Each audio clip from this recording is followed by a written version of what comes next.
What's up, guys? Welcome back to another Her Lounge podcast. Every time I say "What's up, guys," it cracks me up because Dawn was making fun of me at the Eighth Wonder thing. She's like, "What's up, guys?" Yeah, because that's exactly how I came in. I said, "Hey, what's up, guys?" And she's like, "It's another."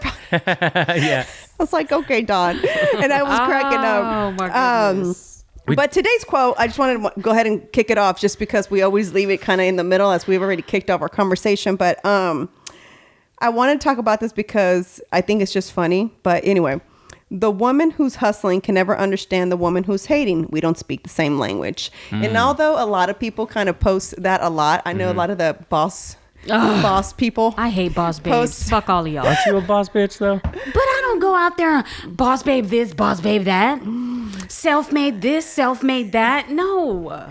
I feel you on that. I think it's funny I say that because I feel that way. I don't ever catch myself hating on someone. I think I've said this before. I'm always like, gosh, that bitch is really doing it. What is she doing? It makes me want to follow that person. And then I want to see if they've ever posted tips on what they do to see if those tips may work for me. Because if you've ever noticed, anybody that posts tips, you can't really follow their tips 100% because those tips may not help you. Yeah. But then if you think about it, some of that shit's like, well, yeah, I can see how that one could work for me, right? Yeah. Which is the reason why it's always whenever I do Tip Tuesday, right? I always try to tell people one thing I want people to understand is this is what works for me. I'm giving you the tips that I've done, that I kind of, my little hacks that I have. Will they work for you? Maybe not. You know what I'm saying? But I'll throw it out there for you so you can check it out, see if it works for you. And then, But do you ever see guys doing putting boss dad, boss dude? Never. No. If we just assume that you're doing boss shit because I see what you're doing. Never. What do you think that is, Rob? That's a good question. Because you're a guy. I think you're a guy. maybe leave it up, chalk it up to ego. We know we're doing what we're supposed to be doing because that's what we're intended to do. We don't have to tell the world. Yep. I know, man. That's why I kind of ego. I don't want to say think about that. Yeah. I don't want to say I'm against boss babes and boss moms and boss chicks and boss whatever the fuck. It's just, I don't know, man. It's kind of annoying. Yeah. Yeah, I feel like the way to encourage is rather push positivity versus I don't ever like to say what I'm participating in as far as charity work is concerned. I don't like to. Yeah. Everybody thinks that you don't do charity work, right? Or that you don't contribute or give or donate, right? And I'm okay with people thinking that about me. I don't care, right? Yeah. But I ain't going to be taking a selfie every time I'm helping somebody. I'm just not. Even with the Christmas thing that we did, we worked with the Fresh Project to make that happen. And they wanted some pictures because, they just want to show that, they're doing stuff. And I get that. But, I don't know, man. I kind of felt weird. Yeah. So I didn't have any pictures to give. But I don't know. That's a funny one, man. When you sent me the picture of the little family. But I like that because it does encourage people to go out there and help. Exactly. It does. So that's important. But sometimes you kind of feel like they're at their most vulnerable. Yeah. When I volunteered at the food bank, same thing. A lot of people were taking selfies and posting on the gram while they run a tight ship at the food bank when you volunteer there. So I was like, one, we're really busy. And two, I'm like, do I really want to be like, hey guys, volunteering at the food bank? Maybe so that encourages other people to do it, but also it just seems so disingenuous if I did. But if you ask me if that specific charity that I'm helping says, can you please be sure you're posting on your, social different. media? Yeah, that's I'll do it. And even then it's like, I know. Right. Put ad in the caption. Ad. I know. They asked me to do this. I'm just like, all right, I guess I'll do it. You know what I'm saying? Just like the little boy that we helped out as a senior. You know how you can adopt a senior? And it was during the COVID where they weren't going to get to do much of shit. And Pete's sisters do it a lot. And so they're like, hey, do y'all want to adopt a senior? I said, sure, right? Well, I took a picture of him and Pete together, Honey, we right? adopted I don't know how many seniors from my high school. And I took fuckload of pictures of them bitches because I was proud.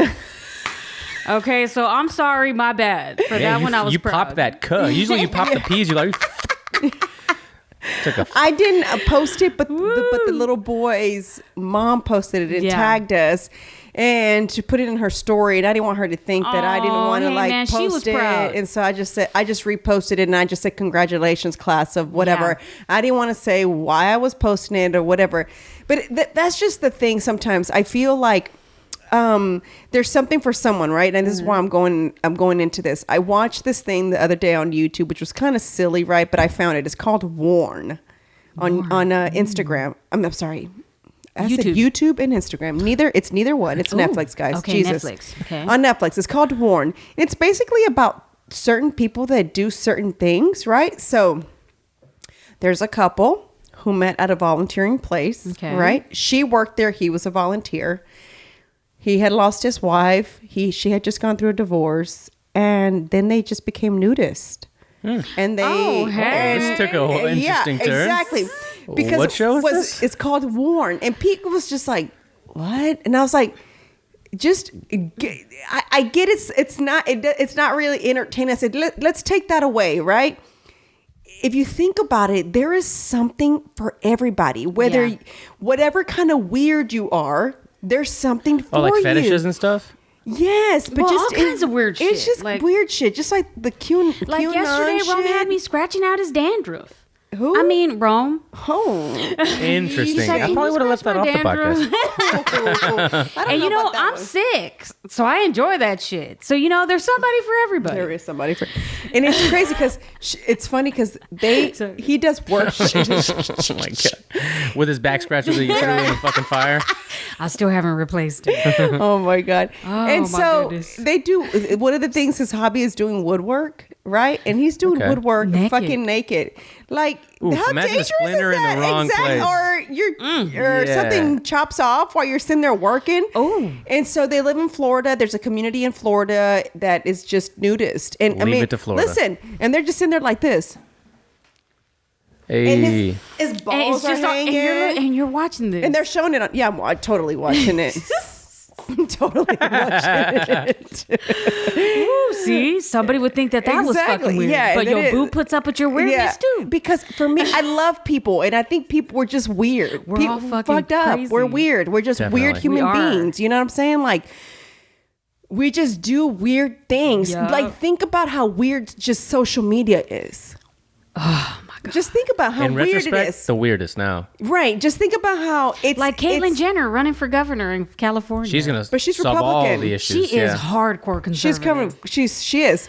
Well, if y'all didn't ever watch that show that she was on, not the Kardashian ones, but one, I guess it was like transgender show or something like that. I don't know what it was. I know transgender people were pissed off with her because of the way she was thinking. yeah. Can we say real quick before you move on? I don't want to interrupt your train of thought, Mariswole. What if she wins the recall? What if she, the recall happens and she wins the governorship? Listen, if Trump won, after Trump winning, I think anybody Great can point. do anything. Yeah. Sorry. Yo, she might save California.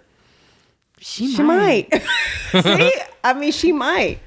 I saw somebody with a cool shirt the other day. It said, "Don't California my Texas." Yes, and I'm like, I saw need that too. shirt. I saw that need that too. shirt Uh-huh. ASAP. For sure. Going back to there's something for everybody. I just feel like, because like I was saying, social media is so weird. It's like now legit, if you didn't post it, it almost like it didn't happen. Like, oh yeah. Well, I didn't see it. Yeah. Did you post that did you post that? I didn't see that today. I'm like, no, I'm telling you about it. Oh, I thought you had posted it. No, I'm just having a conversation about something I did today, and I just kind of wanted to just say it, And so another lady likes to wear a yellow sweater every time it makes her feel powerful. A monk gave it to her when she was volunteering. Got it. So that's her sweater that encourages her to get out of her little depression, her bubble that she was in after moving from Korea. That's good symbolism. Yeah, and then another girl, her grandmother. It's just really weird. Like just different like good luck charms for these people, right? And just different things that just ignite this tranquility for some of these people because they're all at peace. Does that make sense? Really, their story was about how at peace they are and how accepting they are with life. It's their journey to happiness. Yes. And these are the weird little things that make them happy. Exactly. And I was watching it. I think at the end of the day, we all just want to be happy, man. Yeah, whether it's just to be a pothead or to fucking, paint or whatever it is. I really do. I do really feel that. That's why I said the quote was good about hating, because sometimes I catch myself rolling my eyes. I'm like, oh, here she goes. Another post about bragging, right? Yeah. And that kind of is hating if you think about it. I'm kind of hating at the fact that if somebody's bragging, that's fucking annoying. Yeah. So there used to be this documentary on Netflix. I don't think they have it anymore. It's called Happy. All about what exactly makes people happy and how do you find happiness before you die or along your journey or whatever. And they framed it in a way where it's like you're not supposed to be searching for happiness. You're supposed to be searching for fulfillment. Yes. And it did a really good job distinguishing the two things. And I think that's what we all lose sight of periodically because you want to be happy, right? Does that mean a smile? But no one can be happy all the time. There's going to be tough times. Right. And your idea of happiness might not ever really come to fruition, but your idea of what fulfills you is a lot easier to attain, I think. Yup, that's true. And you can only be fulfilled. No one can fulfill you. You have to be able to fulfill yourself. And I think that's what people forget is like, nobody can fill that void in you, man. You got to do that for yourself. Yeah. And I think maybe that's the reason why that kind of stuff does get on my nerves is because I feel like I'm content. Could I do better in life? Of course. I think there's always room for improvement. That's always my feel. Like, but content's not the right word. You're fulfilled. I'm fulfilled. Your family. Yes. I have my family, your career. career. Yeah. Do I get like I told Marissa the other day, I was like, man, I have 2 more years. I said, because this fucking last year really effed me up. You know what I'm saying? And I was telling her like, goals that were supposed to be achieved did not get achieved because of this whole pandemic mess. And I'm my home line a long time ago. And I was upset. You know what I'm saying? I was like, I can't believe this really got in the way of my goals. Yeah. You know what I'm saying? So I said, I have 2 more years to make it happen because my limit to being in this house that we're in was 5 years. Mm-hmm. Yeah. And we're about to make 3. Yeah. In November. So I've got 2 more years to be out of this house. Yeah. Really, to be honest with you, I was supposed to be out of it. I was going to be out of it this year, assuming the what I was trying to do before this pandemic happened would have gone through. And both have kids on the way. Do both of y'all want bigger spaces also for kids' reasons, or are you good where you're at? You have a big space, right? Because you're out there. Right, but I don't know. We're thinking about it. My husband wants to move to Fifth Ward actually and sell. Oh, you'd be closer to me. Mm-hmm. Yeah. You'd be closer to me. I know, but I don't know. But Fifth Ward is also growing, and right now it's still affordable. Ish. Because right now it is. It's still affordable. Yeah. Yeah, it's affordable. Because my sister found a pretty damn good house that she's going to buy as an investment, and it's only going for $289, and it's brand spanking new. But again, so she doesn't have to do anything. Nothing. To it. But again, like it's kind of like it's not as updated as even Third Ward, so you can imagine what it even looks like out it's there. It's going to take some time. It's going to take some time. They don't call it the bloody nickel for nothing, baby. Yeah, it's starting there. It's barely starting. Like it's in the works. Yeah. So here it's already kind of happening. You see the newer park. You're seeing like a lot of the newer things happening. But there it's just like it's just now beginning. So it's still affordable-ish. Like she says, it's still in the $289. It hasn't gone over the 300s yet. Yeah. So but that's still where it's going. Shit. And that's still a lot for that area. Yeah. Yep. If you think about it, $289 is still a lot. Because you're not getting a lot of property. I was going to say with $289, I would expect at least an acre and some change. Not here, baby. Yeah. But so yeah, so I guess I'm upset about those things, but it's not like something I'm not like. It's like I told Pete, I was like, we have 2 years. I said, and I'm not playing. Like I'm not playing, bro. We're planning stuff when you get back from Lubbock. Yeah, Marisol. exactly. Creative meetings every day. I already applied to the Painted Tree. Oh, did you? Both. Nice. And to a couple other places. And you know what? So I did the application for HEB, and you know what was crazy is that the deadline was April the 7th, which was the day before I looked it up. Yes. And I was like, oh my God, I would look shit up on the day before it's fucking due. I had to do a 2-minute video. I had to. Oh. It was insane. Have you tried Whole Foods? My name is Marissa, and I don't know. I had a friend who did her stuff at Whole Foods, and she didn't have that good of an experience. So I don't know, but we'll see. I hope you didn't do the video with a lisp. I might have. Marissa. Hi, my name is Marissa, and I'm like from That's Houston. how she mocks Aiden. I identify as he, her. That's how I mock Aiden, my baby. You My do bad. mock him. I love him. Fucked up. I do, but I love him though. That's another thing too, that he fucking those pronouns. I'm so over those two when I see them. The minute I see that someone follows me, I'm not gonna lie to you guys. I'm so sorry. The minute I see that, I'm like, What? The pronouns in the bio? yes. What's that for? I kind of want to feel like I feel bad in a way. Like, are you lost? Estás, perdida? Probably. O perdido? But what do you what is your purpose with that? I can tell by your name that you're a her. Virtue signaling. You want to find that group of people that you can relate to and be cool with. And that's what Chris Rock said on that bit is we're all looking for a gang to be a part of. Right. You know, who makes decisions before they even like evaluate the problem just based on what you are already. Right. And that's what I'm saying, isn't it? That's why we're in such weird times.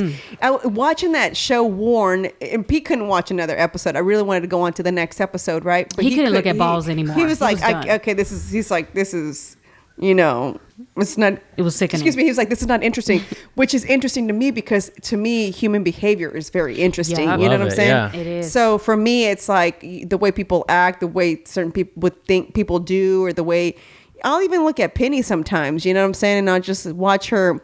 When she gets mad at her baby, I'm like, well, I know where she got that from. Oh, you know what I'm saying? She starts slapping the shit out of it or what? No, she'll say, no me gusta niña chiflada.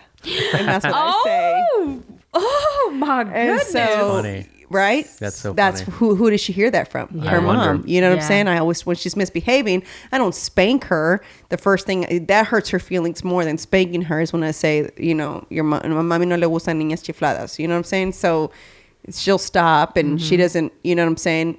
But I saw that and I just be paying attention to her, just her little gestures, because it's trippy. That's a human that's kind of getting molded right now. You know what I'm Yeah. saying? So I love that stuff. And so that's what I was saying, watching that. I told Peter, I was like, yo, there is something for everybody. Yeah. Whether you like dressing up as a baby and get pampered and hire someone to put you in their lap. Oh, yeah. I saw that. I didn't see that. Where a grown man It's a grown man, wants to yeah. be treated like a newborn baby. So he has a Oh, a diaper. I have seen that, actually. yeah, he's got oversized diapers. Yeah. He's got a crib. He's got a high chair. And a woman comes in and she babies him and she reads to him and Yeah. she feeds him. And I don't know if she wipes his ass. But I mean, if Of you course. think Yeah, about why it, not? I mean, what happened in life? That's what I'm saying. It's like Childhood trauma, man. I'm telling you, man, it follows Exactly. you forever. That's why I'm saying humans are we're so weird. We're It really is that nature versus nurture thing. Like, I don't think people are born a certain way. I think things happen to you that nurture you into becoming this person, whether it's a violent person or a needy person or an insecure person. Like, those things build up. Little tiny situation at a time, little facial expression at a time, little comment at a time. Those things, you internalize those things and you carry them on until into your adulthood. Most of the time. Sometimes you were born with those wires crossed and you are a demon child. I think I that's... don't know, man. I think something explain happens. Damien's. I'd explain I Damien's. think that Something has happens. to maybe I like schizophrenia. Sure. That's something that kind of happens. It's not. Is it schizophrenia or is it just the mind? Like, Well, that's what this he's is- saying. Yeah. That's what he's trying to say. There's some stuff that gets crossed, doesn't get developed I correctly. don't know. For me, I just kind of think that it's like, I don't know. I think most of the time you're right, though. It's just little buildups. Because we all have a brain, right? And we all have. Well, some of us do. Well, we all have the ability to turn the channel on and off in our brain. Mm-hmm. Like it really is just comes down to a choice. Are you gonna hyper focus on that negative thought or that sick thought or that crazy fucking thought? Or are you gonna say, ugh, fuck that. Ugh, I'm not doing that. And we all have the ability to do that. And when you constantly feed those thoughts, right? You give it life. Yeah. Yeah. You give it life. Yeah, for sure. So are you psychotic or did you just decide and choose to feed those thoughts? Unless I think you're diagnosed with mental illness, I think that's the only exception. But I think, like, for example, But I think we could all be diagnosed with mental illness. Science is always quick to tell us that this is what's wrong with you. This is what's wrong with you. Here's the medicine. But is it something that we chose on our own? no, that's what I'm saying. Like schizophrenia, when they find it in 2-year-olds now, that's newer now. Oh, shit. Yeah. So now you're damn. able to find it in 2-year-olds where it's crazy versus something like bipolar. They say could be hereditary, right? Yeah. But then also they said bipolar can also come from something traumatic that happened in your life that triggered something in your brain. And Yes. you might not even remember the trauma. Exactly. So it's like so it's different scenarios. When I used to have my job placement agency, I started taking people with who are bipolar and schizophrenia, right? And so just to expand our you know what I'm saying, our clients, right? And so I worked with this guy. I don't know if I told the story before where he had 7 was his other personality. And remember, so I worked out of a church, right? So the center was part of the church. It's not the church, but it has like a, it's separate. They called it the coffee house, okay? Okay. So there was a computer lab in there. And one day the pastor just comes in looking for my business partner. I said, oh, she hasn't come in. I said, I got here early to work with my client. I said, but she'll be here shortly. And we had been sitting there just fine, no problem. I was working, right, looking for work for him. Mind you, he's a professional. He's got 2 bachelor's degrees, okay? Can you get 2 bachelor's? You said 2. She said like 2. Oh, sorry, I didn't mean to like. Shout out, go Cougs. 2 bachelor degrees, right? And he had worked with Apple. How do you get 2 bachelor's degrees? Can I go back and get another one if I yeah, wanted for to? sure. Yeah, double. Do you got to be there 4 years again? Yeah. Yes. You have to do 4 years again? Yes. Just like Otherwise, it would be an associate's. Yeah.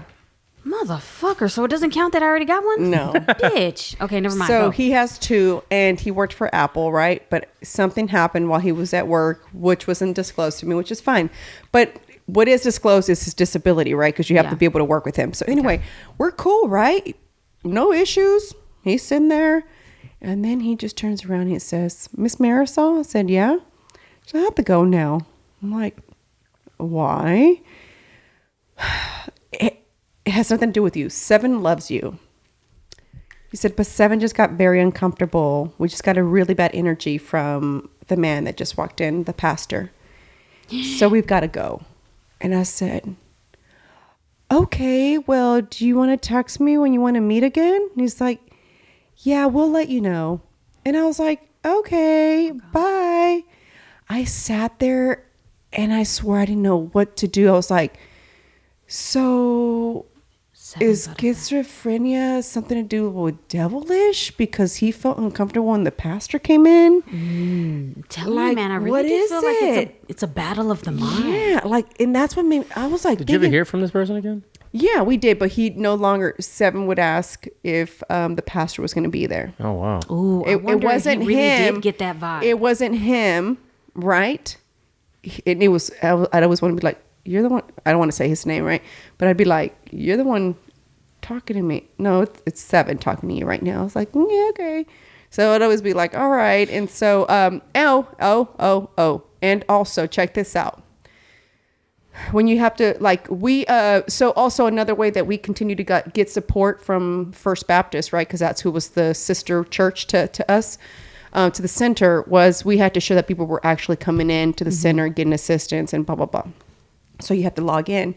So depending on how he felt when he walked in, he was signing 7 or he would sign in his legal name. Okay. Yeah. What? Mm-hmm. Yeah. I think we all have enough personalities to give them names. I'm not going to deny that. Like Sybil, guys. Our angry self. And sometimes we have to calm her down. Well, that's like that In and Out. It's called the id. The In and Out movie, the emotions. Oh, right. Who's the id guy?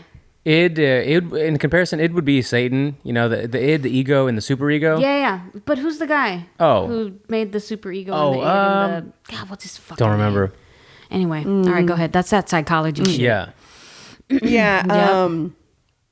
I was saying, like Sybil, the first female to be diagnosed with, several personalities, right? Mm-hmm. Well, I read this book later on the doctor who was the one supposedly treating her, right? And so Sybil technically never had any type of schizophrenia. What it was this doctor was like one of those, what do you call them? The kind that, oh my God, why can't I think of it? People that can put you to sleep. Hypnotist. Hypnotist. Yeah. Yeah. Hypnotist. Hypnotherapist. And so she used Sybil as her experiment. That sounds like a bad idea. And so she would give the different personalities, and that's where Sybil came from. And she would have the different personalities. That came out way later. I haven't even, that's another book I never finished reading, but I got to the point where it was like, what? There's doctors out there that do that shit. Just like that one podcast that I listened to the other day. It's called Red Pill American. I think that's what they're called. Mm-hmm. Oh yeah, Red Pill America. Red Pill America. Yeah, we're supposed to have her on the podcast actually. Where they're talking about transgender and how the mom saw this doctor on the baby was basically, her twins were born, right? Okay. With one of them was born like with, I'm going to butcher it again. Hermaphrodite. A hermaphrodite. Mm-hmm. Don't help her. Don't help her. Make her figure Sorry. it out. And so basically it was like the mom was trying to fix him, took him to this doctor who was supposedly working on someone else, fucked up that kid, made him act like a girl, right? Because he for sure had to be a girl, fucked him up. Then he started molesting his brother and him, right? Oh my God. Whoa. Wow. That whole episode, you're driving and you're just like, I just feel a little sick right now. There's just such sick people in the world. And that's why I say we're fucking weird. People are weird, man. They're just like, what happened to you as a doctor? Like, you're supposed to be the person that Just they because trust. somebody has a lab coat on, don't make them a good person. But I'm honey. saying, like, where did you think that you had the audacity to do this to these children, to where when they became adults, the one who had the mom because they were supposed to nip him, and instead they gave him a vagina. Like gosh, I can't remember it exactly, but anyway, they made him be somebody he wasn't supposed to be, and he was really trying to. The mom was really trying to maybe force him to be somebody else, and he's like, I don't want to be a girl. The doctor's like, yes, you do want to be a girl. He's like, no, I don't want to be a girl, and so, he started molesting him and his brother. The doctor started molesting him and his brother. During the therapy, right? During the therapy of trying to transition the brother into the girl, because you for sure have to be a girl. You know what I'm saying? And so then he commits suicide as an adult because he could no longer handle all this stuff that had happened to him in life. You know what I'm saying? And then the brother who married, tried to live a normal life, it was too much for him too. And then he committed suicide also. Wow. So that's what I mean. It's like, sometimes we don't think about certain things that you do and think about why you do them. And like where it came from. Yep. You see what I'm saying? Mm-hmm. It's like, so those people that became nudists, what happened to them? Was it like, they're so comfortable with and I mean, we're talking about old people. We're not talking about young, cute, like plastic surgery people. There's a community. They don't give a shit. Exactly. And I just looked at them and I was like, that's what the fuck is when up. the kids are out of the house, me and Rome are gonna walk around naked as fuck. I mean, they say sleeping naked though, legit sleeping naked, which is normal. Actually, you actually get it does something to your body to where you get more sleep. I believe it, honey. No, yeah, it is true. Yeah. I hate that Penny comes in my room. Do you know we lock our door and Aiden knows how to bust the lock? Because all it is a little slit in that little... Oh, yeah. And he knows how to... With does he get what? A butter knife? Yeah, what does he get? I don't know what he used, but he opened the door. I was like... Get out of here. Dirty things. I mean, when I sleep naked, or, you know what I'm saying? It's normal for us. It's not like abnormal. And when Penny comes in the room, she'll just be like, where's your vata? I'm like, I don't know. Like, worry about it, girl. Put it on. You know what I'm saying? And you just, you just sleep better. Try it. Yeah. You really have to try it. Like, I know some of us have kids and you're like, yeah, that's not happening in my household, but just try it. Give it one try. And notice how your sleep is a little bit better. Yep. It's even better. Even if you're just in underwear and nothing else. You know what I'm saying? Amen. It's just like, yes, it is. You know what I'm saying? It's pretty damn awesome. It's like you sleep harder. You sleep like, it's almost like, I don't know what it really does, but. Even they say walking barefoot on the grass. I can see that. I love walking barefoot. It just does. It's called grounding or something. Yes, that's more on the woo-woo side of things. I've heard that. Hey, but I think that I agree. We are woo-woo. Mm-hmm. You know what I mean? Like, we forget that we Don't put me in that bowl with you. Don't put me in that box. I think we forget that we have this whole other side, of our culture that's more like in tune with the earth and with herbs and with energy. Well, just think about what sunlight does to you. It's a thing. It's like when It you're makes out there, you just feel fucking good. You know, fantastic. nature just makes you feel good. You know what I'm saying? I'm not saying having bugs all over everywhere it does. Damn mosquitoes you can't enjoy. They're back, man. I'm just like, fuck. I was sitting on my damn porch this morning. Got 4 mosquito bites on his neck. Look at Penny's legs right now. Oh, damn. And that's with her. She has the bracelets that she wears outside. I put them on her ankles. Those don't work. Exactly. What works? Nothing works on these mosquitoes anymore. It's all right, y'all. I got some mosquito spray coming. Okay, well, we're ready for it. Yeah, we'll review it because if it works, soon. Yeah, it's coming. 2022. Yeah, no, it's coming, y'all. Yeah, because I haven't been sitting outside for a while, and that's usually my thing. Is I like to get my coffee and I'll go sit on my porch on my rocking chair. Girl, I gotta come and have coffee with you. Yes, I do that. And I haven't done it in a while, and so this morning. Pete's like, it's beautiful outside. I said, okay, let's go. It was so nice. I said, so I'm sitting out there, right? And then it's like, I was like, I'm just gonna go inside. I'm all bit up. It's annoying. You get annoyed. It ruins your morning. Yes, I'm just gonna go inside. I can't even enjoy my coffee. I was like, that's why I still had coffee when you got here. I was like, I can't even enjoy my coffee. You know what I'm saying? I was like, just forget it. I'm going inside. And he started laughing. He goes, you should see his foot. It's all bit up from where mosquitoes. That's just, we weren't even out there 30 minutes, y'all. Yeah. So if you're not from Texas or Houston, Texas, you have no idea what we're talking about. Lucky you. Because we have them and they're back. God, girl. And then we have that pond in the back of the house. Ooh, I bet you get a lot of them. We got to put all that shit on the it's a nightmare. But yesterday we heard zzz, or like a, I can't make my noises right. I'm working on those. And I said, babe, is that the mosquito truck? Because you know how they drive through the neighborhood? And spray. And they're spraying. And he's like, yup. I was like, motherfucker. It's not even summer. Time. It hasn't even started. Spring just started like 2 weeks ago. And I don't even know how they survive in our heat. They thrive in that shit. It seems like. How? Yeah. It's so hot. I don't even like. As humans, we can barely put up with this heat. How the hell do these mosquitoes?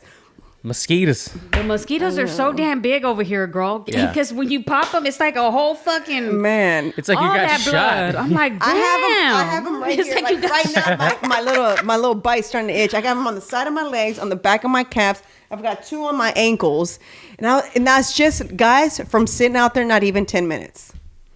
Before I gave up and I said, I'm coming inside, forget it. Now I did get sprayed a while back and I don't know why I sprayed. It wasn't even mosquito season. What'd you get sprayed with? Dude, you took the words out of my mouth. No, I meant like I meant sprayed as in our house got sprayed. Marissa, okay, my bad. I was thinking something else.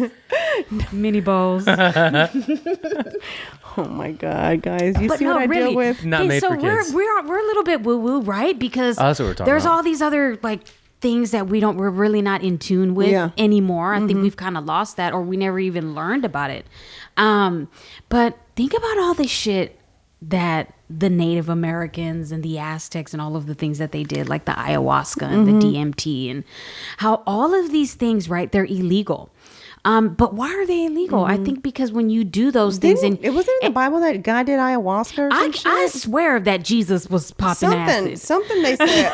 It was I've definitely heard like an ayahuasca or something like that. Because I feel like these are the things, or those are the experiences that will really expand people's thinking and open up their thinking, and those things are illegal. And I guess it's the craziness in me. I'll be honest with you, I have zero desire to do. My aunt did ayahuasca. She went all the way to Ecuador to do the legit kind. With a real shaman. Whoa. My aunt did. And she came back so different, right? Telling you, man. I think it's all about expanding your thinking. If you haven't heard the story, what happened? Didn't it not mess something up? That was my other aunt, but they did that one in Austin. Oh. Because once you do the ayahuasca, you're part of this ayahuasca crew, and you only know, because it's illegal in the States, right? It's only by invitation only, and so you only know about these places. So my aunt decided, since she felt healed, that she would take her other 2 sisters with her to the next one. My aunt, who had already gone to Ecuador to do the ayahuasca, said it was really nothing for her. It was just more of a trip. Really it was good. It was more of a okay for her type thing, right? Yeah. And but my other aunt came back feeling like, holy shit, I'm really not present for my family. Like, I'm there, and it was, her thing was more like she saw herself just there. It wasn't like you're just not present. And I think a lot of us can say that's kind of us. We're there, but we're not 100% present, you know? Yep. So she came back, this like apologetic wife, right? And was like, what do you need? I need to do better. I need like, what do you need, husband, and like her kids and everything, to where my uncle was pissed and called my aunt and said, where the fuck did you take my wife? Like, I don't want this person. Man, I want the other person back. I want the one that was mistreating me. Yes. Steps on my balls at night. Can you believe that? Who says that? Someone who didn't have the experience too. You know what I'm saying? And so my other aunt felt absolutely nothing. She was like, well, I don't know. And my aunt who went to Ecuador felt like she didn't let herself experience it, if that makes sense. Like maybe she was fighting it. She was fighting. Yeah. So I'd be somebody, I don't want to do that. I don't want to revisit anything that was traumatic for me. Look at the... I just don't want to relive it. Like, I just don't want to do it. Like I said, if you've never tried this before, I really encourage you to do it. If there's anything that's like been trauma in your life, write it down. Fucking throw it in fire. Find a way to face let it burn. And then it just like burns it away. That's honestly what I have done. And that's such a chick thing. And I'm done with it. I've never talked about it. I don't want to talk about it anymore. Don't ask me about it. I've moved on. Yeah. And I did that in my early 20s. And that was because I was sitting in one of those art meetings that we were talking about. And one of the therapists was there. Yeah. And she said, try sitting with your son. And like, this was a therapy. And I was like, what? Okay, I'm going to try that shit too. And it was like, all right. So I never tried it as a teenager because I was only in high school when I did it. It was weird. It was as life started happening, it came to me one day and I was like, oh shit, I'm going to try what that lady said to do. And I just wrote down all the shit that I no longer was going to let bother me. I was no longer going to even think about and wonder about trauma or anything. I threw it, never again. Yeah. I've never, to me, it's gone. It's disappeared from me. Yeah. We need to try to get our moms to do that because, man, moms hold on to everything. That's why I feel like sometimes you just need go by yourself somewhere. You can even, you know what I'm saying, do it in your tub. Yeah. And just put fire in that shit. I mean, the tub's right there, turn on the water. You know what I'm saying? Yeah. Throw your shit, whatever it is. Say, I'll be back. I'm going to go take a shit, lie, do whatever you're going to do.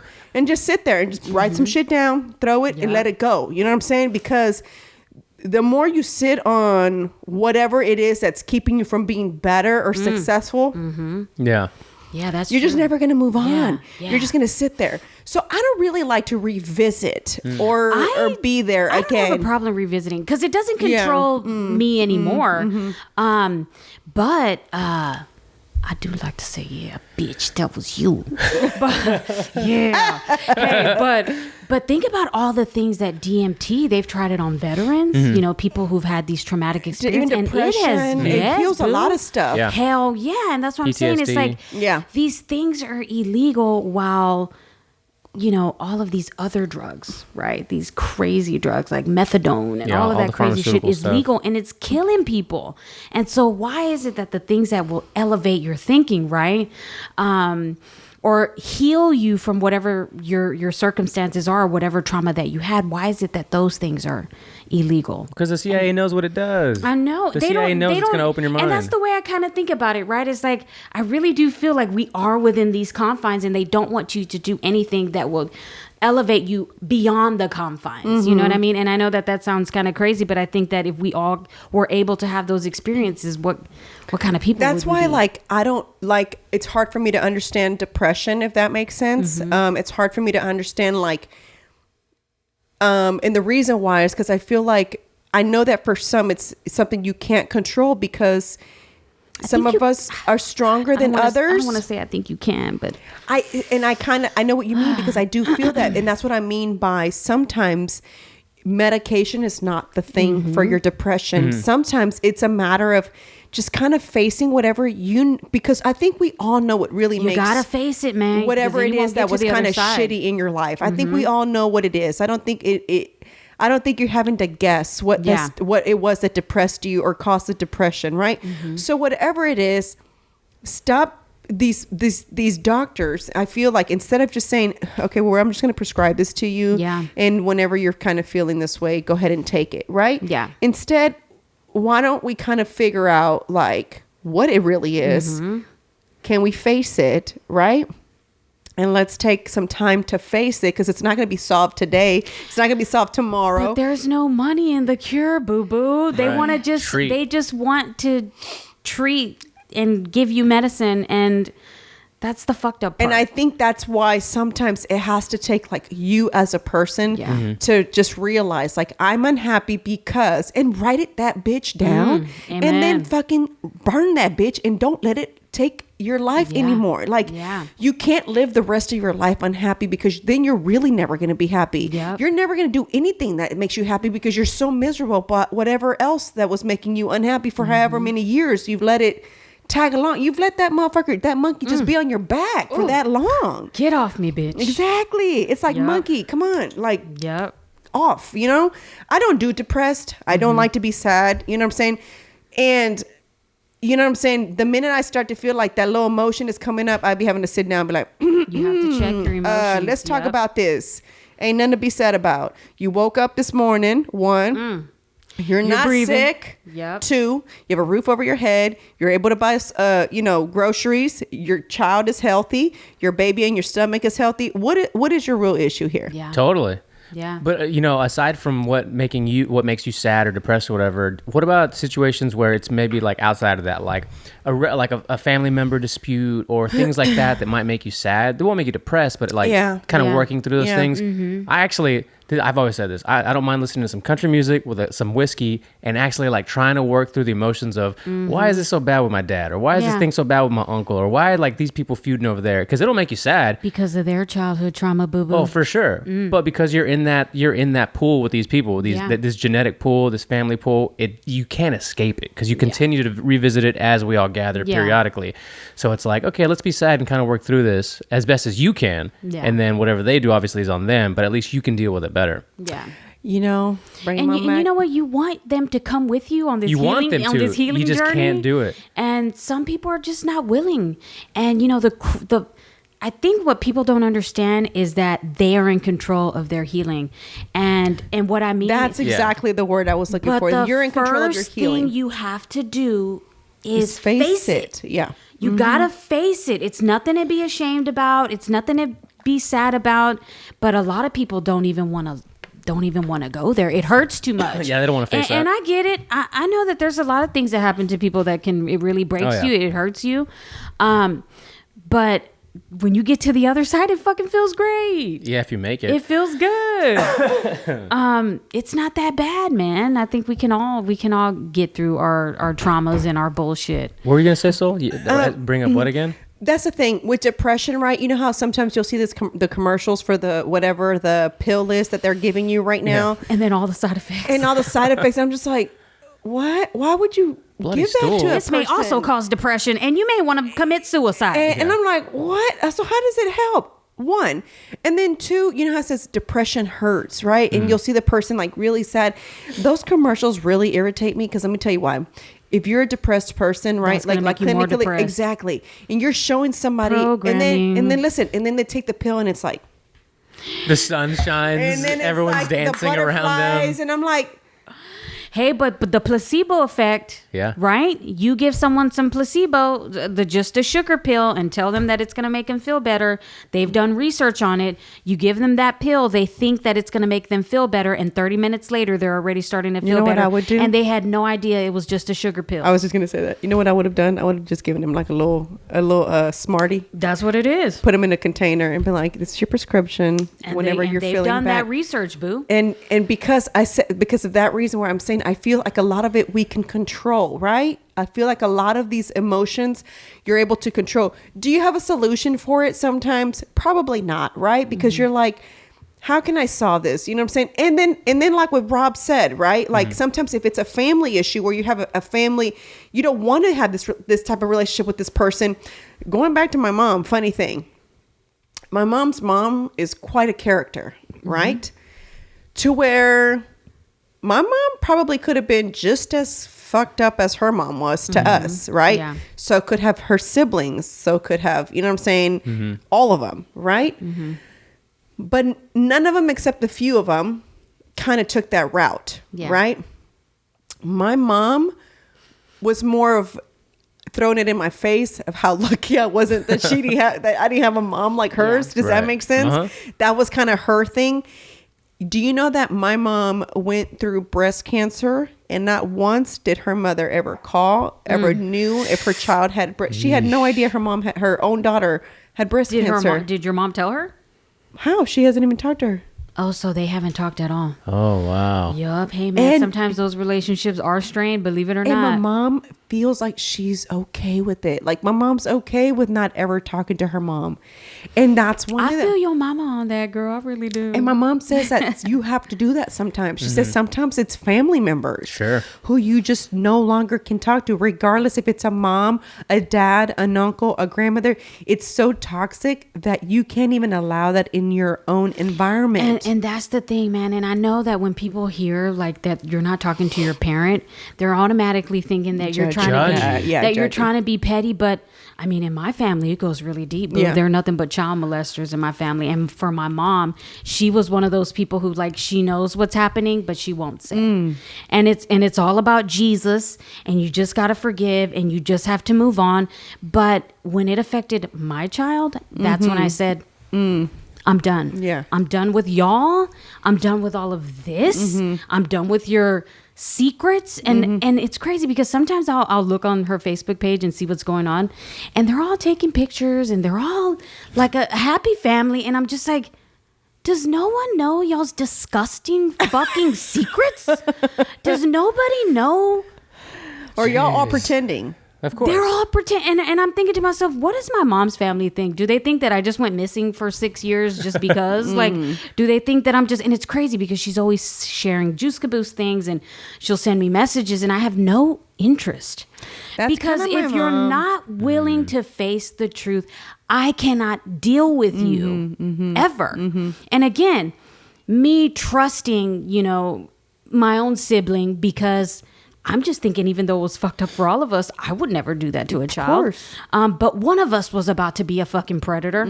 And when it happened to my child, that's when I said, I'm done with y'all. I trusted you because I knew I wasn't that way. So I just assumed you wouldn't be that way. But you did. And I'm done. And then, of course, when you have a mother who's like, no, he didn't. You're lying. You're saying, it turned into this big thing. And then, of course, that's why there's division, because they all believe him. And I believe what I believe. And I believe my child. Because when a kid tells you something, there's a kid. It's a child, too. Yes, it's a child. There's kids lie about, I don't know, maybe having too much candy. Or that they didn't take the candy. Having a cookie. But not about details. Yeah. You know what I'm saying? And 100%. I was in that position. And I made a choice. I'm going to believe my fucking kid. Of course. And fuck everybody 100%. else. And that's it. Yeah. I don't know if one of y'all posted this, but I read it yesterday, and it was like a mic drop thing and I think it was a chick, might have been one of y'all, but she said, the story was, it ran in my family until it ran into me. I was like, oh, I felt that shit to my core. I felt it to my core, boo. And I said, never again. We got hand claps now. Am I doing this? He's just hand clapping for that. Yeah. Shit. Woo! She's so late. Look at Rob stepping his game up. Look at Rob stepping his game up. I love it. So and that's what you have to do, man. And maybe your mom just was at that point where she just said, I ain't doing this. My mom actually has done that for a minute, for a long minute. I mean, she's close to maybe one of her siblings. She talks to all of them, right? But she... none she of them talk to me. She kind of keeps her distance. She's just been like that. I've never. Yeah. I think I spent her Christmas with her family 2 times in your life. In my life. Oh wow. Everything was always with my dad's family, and my mom pushed me and to my dad's family. You know what I'm saying? Like, go to your dad's. Go with your dad. Yeah. She almost didn't want us to miss out on that. Does that make sense? Because she knew it wasn't in her family, right? Yeah. But her one sister that I know that she's always cool with, I grew up with my cousin, and we're cool, and you know what I'm saying? So like, we know how fucked up they all are, you know what I'm saying? So it's like, we'll laugh about it. We're like, well, you know what that's about, you know what I'm saying? And it's weird. It's also, you know what's even crazier? That on my mom's side of the family, pretty much no one had children. Wow. And so, like, all the grandkids, it's the newer little generation that's having them. But as far as my cousin is 40, Okay, Anna is Pete's age. Pete is 41, so he's got to be about 43, and he just got someone pregnant. Wow. My cousin Anna you probably had to think hard about. Is it one of those passing the genes? You know, or passing the genes? They didn't want to do that. I don't know. My cousin his brother is, so he's got to be. So if my cousin's 41, he's probably 40. He's a year older than me. So Anna doesn't have any, right? He's the first one of those 3 siblings to have one. My cousin Anna doesn't have one, doesn't have any, and her little brother doesn't have any either. I didn't have any forever. My sister didn't. Yeah. My other cousin didn't. Like all of us from the first 5 older, because my grandmother got married twice, 5 kids from the first marriage, 5 kids from the second marriage. Oh, wow. I know, right? The kids from the first 5 siblings, none of us had kids until one girl ended up getting pregnant. She was already in her 20s, right? But she was later, but none of us. The newer generation, they're getting pregnant. They're having babies. You know what I'm saying?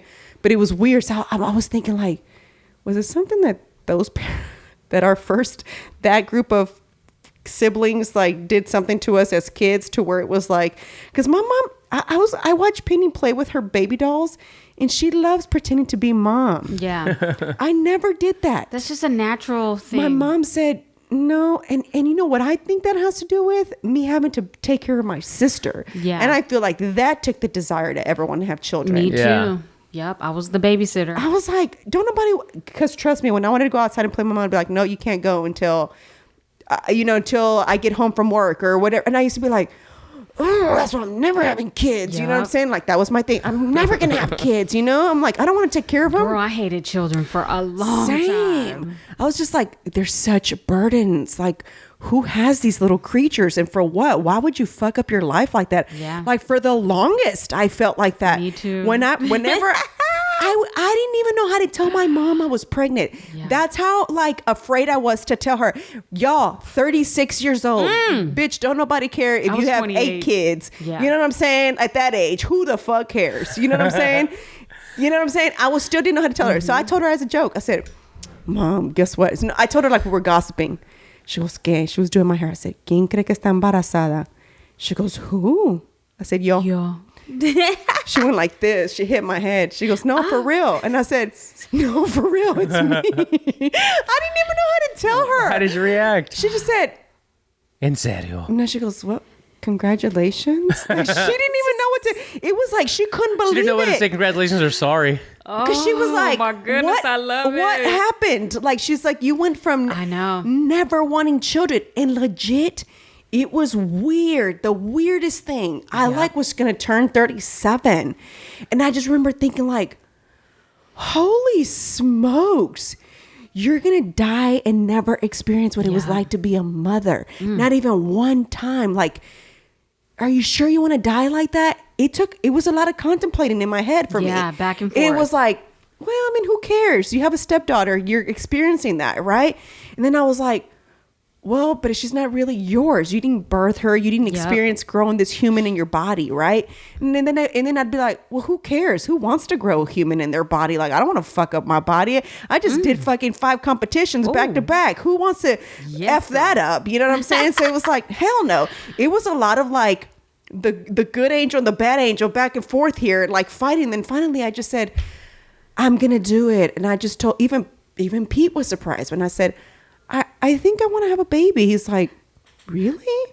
He's like, what happened? Where's that coming from? I was like, yeah, I don't know that I want to die without ever experienced being a mother like myself. Like, I love being a stepmom. You know what I'm saying? That's easy. Yeah. You know what I'm saying? I give her every other weekend. We cool. We play. You know what I'm saying? Hell yeah. Tell me about it. You know what I'm saying? It's dope. You know? I still get to do whatever I want every other weekend. You know, every other week. So it was nice. You know, it was like a part-time thing. And then it was like, no, I think I am. And he was like, you know, you were the one that didn't want it. So I'm okay with it. He's like, it's up to you. You know what I'm saying? So I was like, I think I want to. I said, and then I had told him this. I am also older. I'll be 37. Yeah. I was like, so if it doesn't work, I said, it's not going to work. And we're done. I said, legit, like, either you go get your stuff snipped or I'm going to go get fixed because I'm not having any. I didn't want to stress myself out about it either. I kind of felt like if it didn't happen to me, it didn't happen for me. I kind of felt like it wasn't your time. If you waited this long, and you still ain't had none yet, then it wasn't your time, boo boo, anymore. You know what I'm saying? It just wasn't. Don't go try to stress yourself out. Getting all the, what is it? IVF? Is that what it's called? IVF? IVF? IVF, I think, or something like that. In vitro or what? Yeah, in vitro, whatever the in vitro. It's in vitro. Yeah. Something. Yeah. So I was like, I'm not going to do all that. I'm not going to stress myself out about it because I just look at Rob for the answer. I know, right? Like, what is it, Rob? Look it up. Google it. So I just kind of felt like that. I just kind of felt like if it didn't happen to me, it's because God didn't want me to have it, and it's okay. And maybe that's why He sent someone with a child in my life, right? So that I could experience it some way. So that's just kind of how I was 28. Rome was 35. But it was a hardcore 28, man. I was tired of hoeing. Sometimes I'll be in the kitchen like cooking or whatever, making pizza. No, Rome done said you don't do nothing. And then he'll be like, "Who says you can't turn a hoe into a housewife?" Oh my God, thanks, babe.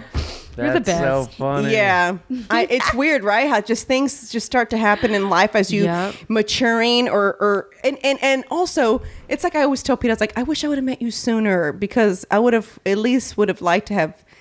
Not have to have rushed, you know what I'm saying, to have this next child. And if I don't no longer have the option, if I did want to have a third one, does that make sense? Right. Yeah. My option is not really there. I mean, I know everybody God's timing is perfect, man. Yeah. I know everybody says like, who cares? Now women are having kids a lot older. Yeah, I know. But do I want to be the grandma? Like I told Pete's niece was carrying Penny at the Easter party, and she's in her late 20s, I think.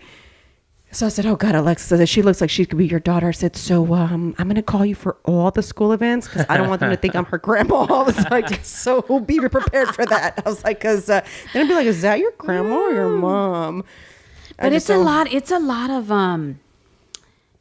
of responsibility when you have a kid, not just financially, but emotionally. That's why I was saying never want any. You want to make sure that they're good, man. That was my biggest argument is I don't want to have any kids because I don't want to fuck them up. Yeah, for sure. I don't want to fuck them up because technically you're their first influence. And if on everything. If you F up your child, it's kind of like on you. Yeah.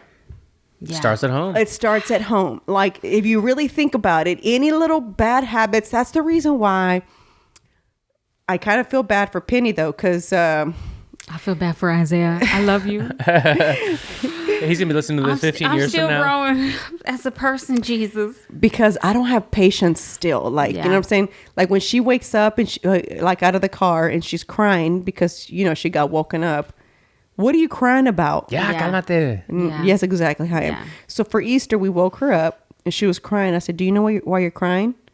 And she said, no. I said, okay. Well, then it looks like you're not going to go have Easter then.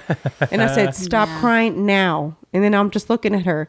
And she's looking at me. And I said, she's like trying to hold it in. And then when I was looking at her little face, like after I saw her playing, getting the Easter eggs, I said, she didn't know. She didn't know. You know why? Like, she was tired. Why am I such a B word? Yeah, it's exactly how I felt. I'm like, you're such a bitch. Like, you should have just let her cry it out. You fucking woke her up anyway. You know what I'm saying? Yeah. So it was like, it's little things like that. It's always after the fact that we're like, damn.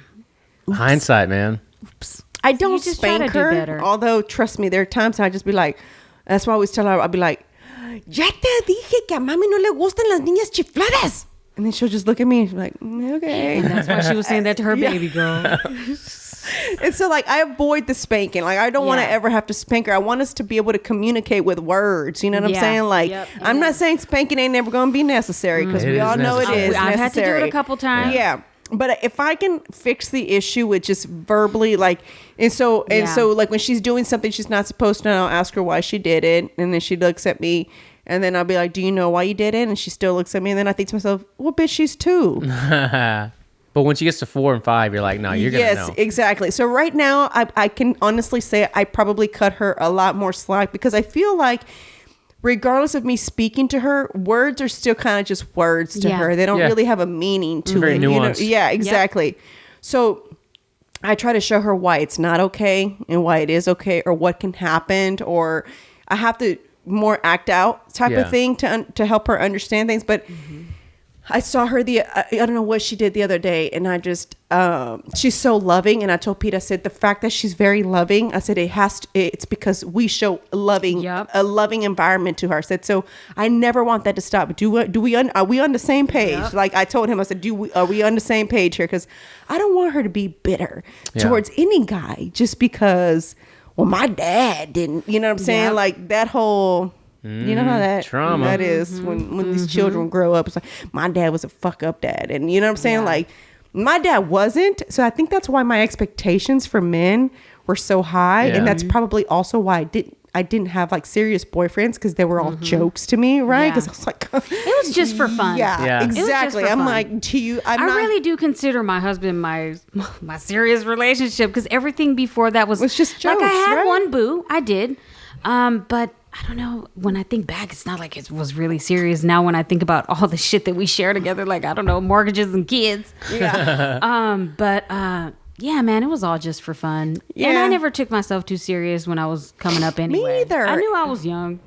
Like one time, I'll never forget, I called someone that I was talking to. And I always say talking because that's all we were doing. Yeah, just talking, hanging out, bumping uglies, but talking. Yeah, exactly. I mean, best time. We're human. They were good times. It was good times. Same. That's why I feel sorry for my girls, because they're not going to get away with nothing. That was awful. I feel so sorry for them. I feel sorry. I tell Pete this all the time. I'm like, bumping ugly. Not up in here, motherfuckers. They're not going to get away with nothing because I was awful. Can't out slick the slickster. You can't. And so it was funny because one time this one guy was my sister's like, you're such a bitch to him. She's like, I'm like, well, why does he want to fall in love? We're just like talking. We're just kids. You know? What the hell? So I called How old were him. You? I mean, I was in my 20s, like 22, 23. Okay. Had you said like 28, 29, I'd been like, well. Okay, baby. Hey, that's even young though, I feel. Yeah. And so we were talking, and I called him to tell him, hey, my phone was charging. This is when we still have flip phones, right? Yeah. My phone was charging. They took for a gazillion hours. Good old razor. You know what I'm saying? Yeah. So I had an Nextel. That was my stuff. I love the Nextel. Narca. And then I called him from my mom's house line. We don't have those anymore. I know. And I said, hey, I'll be at my apartment at this time. You know what I'm saying? Meet me there, you know? Cool. Catch me outside. Exactly. How about that? So we're done. We're about to hang out and so forth. Well, he just started getting on my nerves, right? Because he just was too much. Too needy. Smothering. Yeah, like. Too needy. He had the mommy issues. Does that make sense? Yep. So I was like, yeah, I can't talk to this person anymore. It's just like he wants to hang out all the time. Like, I just can't do it. You know what I'm saying? If I wanted a boyfriend, I mean, I'd look for a boyfriend. I'd let you know. Exactly. So it was like, oh my God. So then my mom calls me and I'm like, hello? She goes, gosh, Mariswole, I just really wish. Did he call say his her? name. He called my mom's house. Ooh, that's happened to me before. And said, I don't know what I'm doing to her. Like, I'm so good to her. You know, my mom right now. That is so disgusting. You beta bitch. He said, my mom has cancer right now. And instead of her like being there for me, she's just kind of like, you know, not really there. And you know, she doesn't answer my calls. And I really need someone right now. That so then my mom calls me. Don't put your burden on me. My mom calls me and says, Marisol, ¿por qué no quieres hablar con el muchacho, pobrecito? Because he's got a pussy in between his legs. Because he has a tampon up his fucking vagina. That's Jesus why. Christ. He needs to take it out. Like, stop crying If there's about any guys listening or watching, don't do that shit, because that will dry up of a JJ so fucking quick. You need to be 50-50. You need to be enough smothering and enough not smothering. Does that make sense? For sure. Like, Jesus and I think Christ. females should be like that too. Like girls sometimes, like, just when I see them like just too much, I'm like, ew, no wonder this motherfucker just don't want to answer your calls. How come you don't like you me? bug? How come? Exactly. You Did bug like too that? much. Girl. Dude, never ending God. journey of trying to find that middle ground. My God. Man, it's so annoying to me. I just get so annoyed. Like when Pete goes out of town, if I don't go with him, I do not call him at all. Yeah. We talk one time in the morning. What's up? Good morning. How's it going? Cool. What you got planned for the day? Me. Okay. Penny good? Yep. Mm-hmm. And then he may call right before a show just to let us know, like, hey, I'm about to bounce. Cool. and then we'll talk maybe again at night, or it may just be, hey babe, I'm at the hotel, good night. And you gotta touch base. You gotta touch base. You touch base, just make sure y'all are living, you're cool, you cool, baby's cool. But we got our life, it ain't all day. And what can we possibly talk about? We live together, like my goodness, todo el día, back and forth, text I'm not message. gonna lie, Pete and I text a lot, but it's 99% of the time it's never like, I miss you so much, where are you? It's like, hey, did you already confirm this with someone? Did you post today? You know what? Did you? But sometimes I have to remind myself to send Rome a nice text message. Because it can always be, yes, it's always business, like you say, it's always like, hey, did we do this? Did we do that? Yes. Did we do? And there was once when he was like, man, it's always about what we were doing. Yeah. That's more. So sometimes I have to say, hey babe, love you. Have a good day. Be safe. Don't die. And die. You gotta remind yourself. We were at the mall on Monday, right? Oh shit. And we were at the food court, and this lady's like rubbing her husband's back like this and kind of doing her nails and scratching. And she's like, and I'm like telling Pity, I'm like, siéntate en la carriola, Valentina. And I'm all like, mad at her, right? Because she's like trying to get out of her stroller. And then he's like, do you see that? And I was like, what? I'm all like, I'm all annoyed, right? Because this little girl's not listening. I said, what? She goes, look at that. He's all she's touching his back, and they're like hugged up on each other. I'm like, well, she's not pregnant. I said, and they probably have no children in their house anymore. I said, so yeah. So then it's funny because then that night I said, because we use the lotion that you make. I said, all right, get the lotion. Let me rub your back. You know what I'm saying? It's just like, I felt all bad. You know what I'm saying? Because it's like, he's like, that's my love language. It's just a little rub in the back. A little bit of scratch of the dandruff. I'm just so tired. Like, you know what I'm saying? Like this being pregnant thing. But sometimes you got to catch yourself. Yeah. Sometimes you do have to catch yourself. Yeah, because you have to do a little rub or a little hug or a little something. You do have to catch yourself. Because it's like, in one thing that I feel, probably for me, in my opinion, now as an adult looking in, right, with my parents' marriage, I feel like they were 99% in church and 99% about their kids. And it was never about them. I never saw my parents go on a date. I remember they went to a wedding one time where there were no children allowed. So we stayed behind with my aunt, and they went. And it was so weird to us because everything they did consisted of us. Yeah. Church. Yeah. Us. Work. Church. Us. Work. It was never anything else. So even though Pete and I rarely ever have date night, right? That's why it's kind of like, I try not to be tired at night, but I just be tired at night. Yeah, me too. I seriously, sometimes we got to save it for the morning. Exactly. It's just I'm tired. Like, it'd be like, oh, she fell asleep. She took a nap. All right, come on, let's go to the go to the bedroom. But it just be like, God, sometimes it's just too much. There's too much happening, and I feel like I have our times organized, but it just like it never. Yeah. Something always gets thrown off, and that's why I told him. I said, moving forward, if it is not on this list of the day, whoever it is, we're going to have to tell them, no, I can take care of it tomorrow. Yeah. But right now, I'm not. Like yesterday, I sent an email, right? I sent an email because I didn't want to mess with it in the morning, right? So I sent it about 10:45 in the evening. Excuse me. Well, they text me. I sent an email for a reason because I wanted you to read it, and then we can just talk about it via email, and I'll answer you in the morning. And then you text me. You text me. And I just said, we'll chat tomorrow. Or you could have just not replied at all. I said, we can talk tomorrow about this. I said, I'm getting ready to go to bed. Oh, man. Did you feel like, God damn, why did I send that email?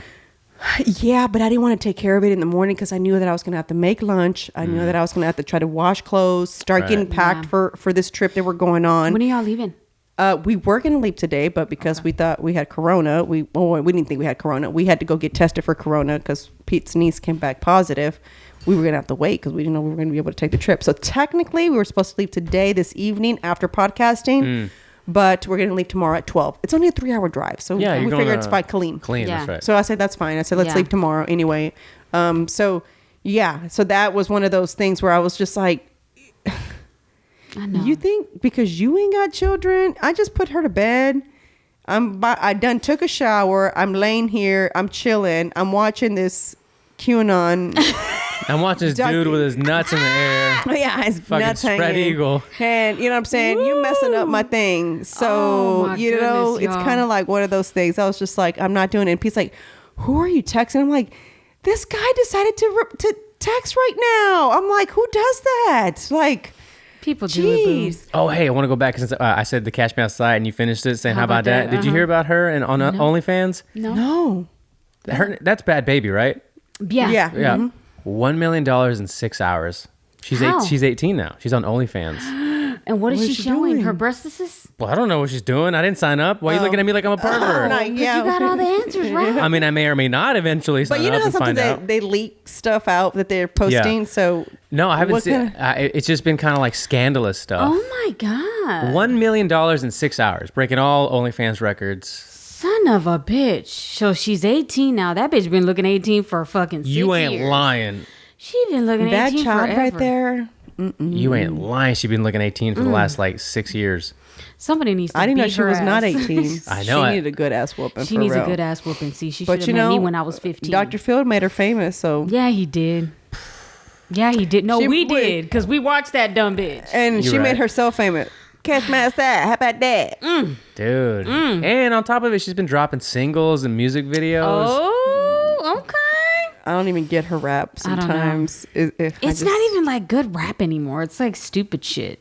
It's like some repetitive fucking idiocracy. It was like the other day.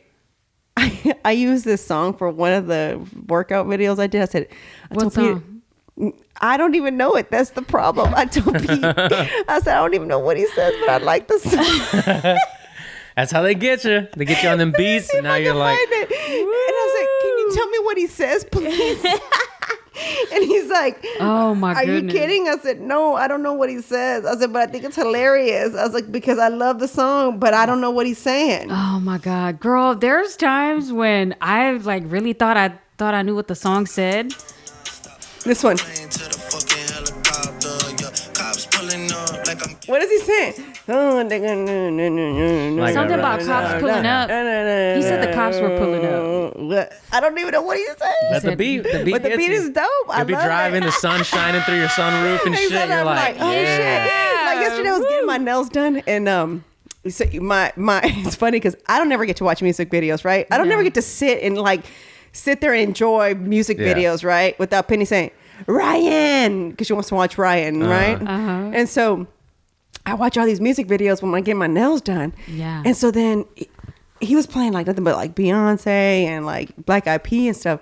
And then Future comes on with the song is Future and it's what's his name? 21 Savage and gosh, what's Kylie's baby daddy?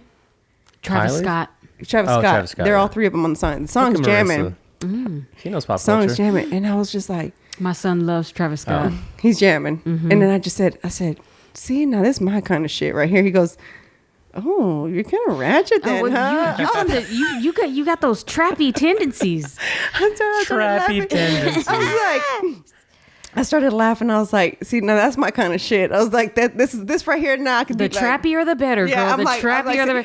Because I watch the other ones like Rihanna. It's like Taylor Swift. I'm like, oh, those are cute. You know what I'm saying? Yeah, I'm like, those are cute Hey, I'll jam some videos. T Swift. Come on. Nah, I don't do She's Taylor like- Swift. I can't stand a bitch. They gotta sing about every boyfriend she's Girl. had. I can't. I'm like, And you hurt me. I don't even know if can't. that's what she says, but I it's can't. annoying. I can't do it. It's How like, dare you.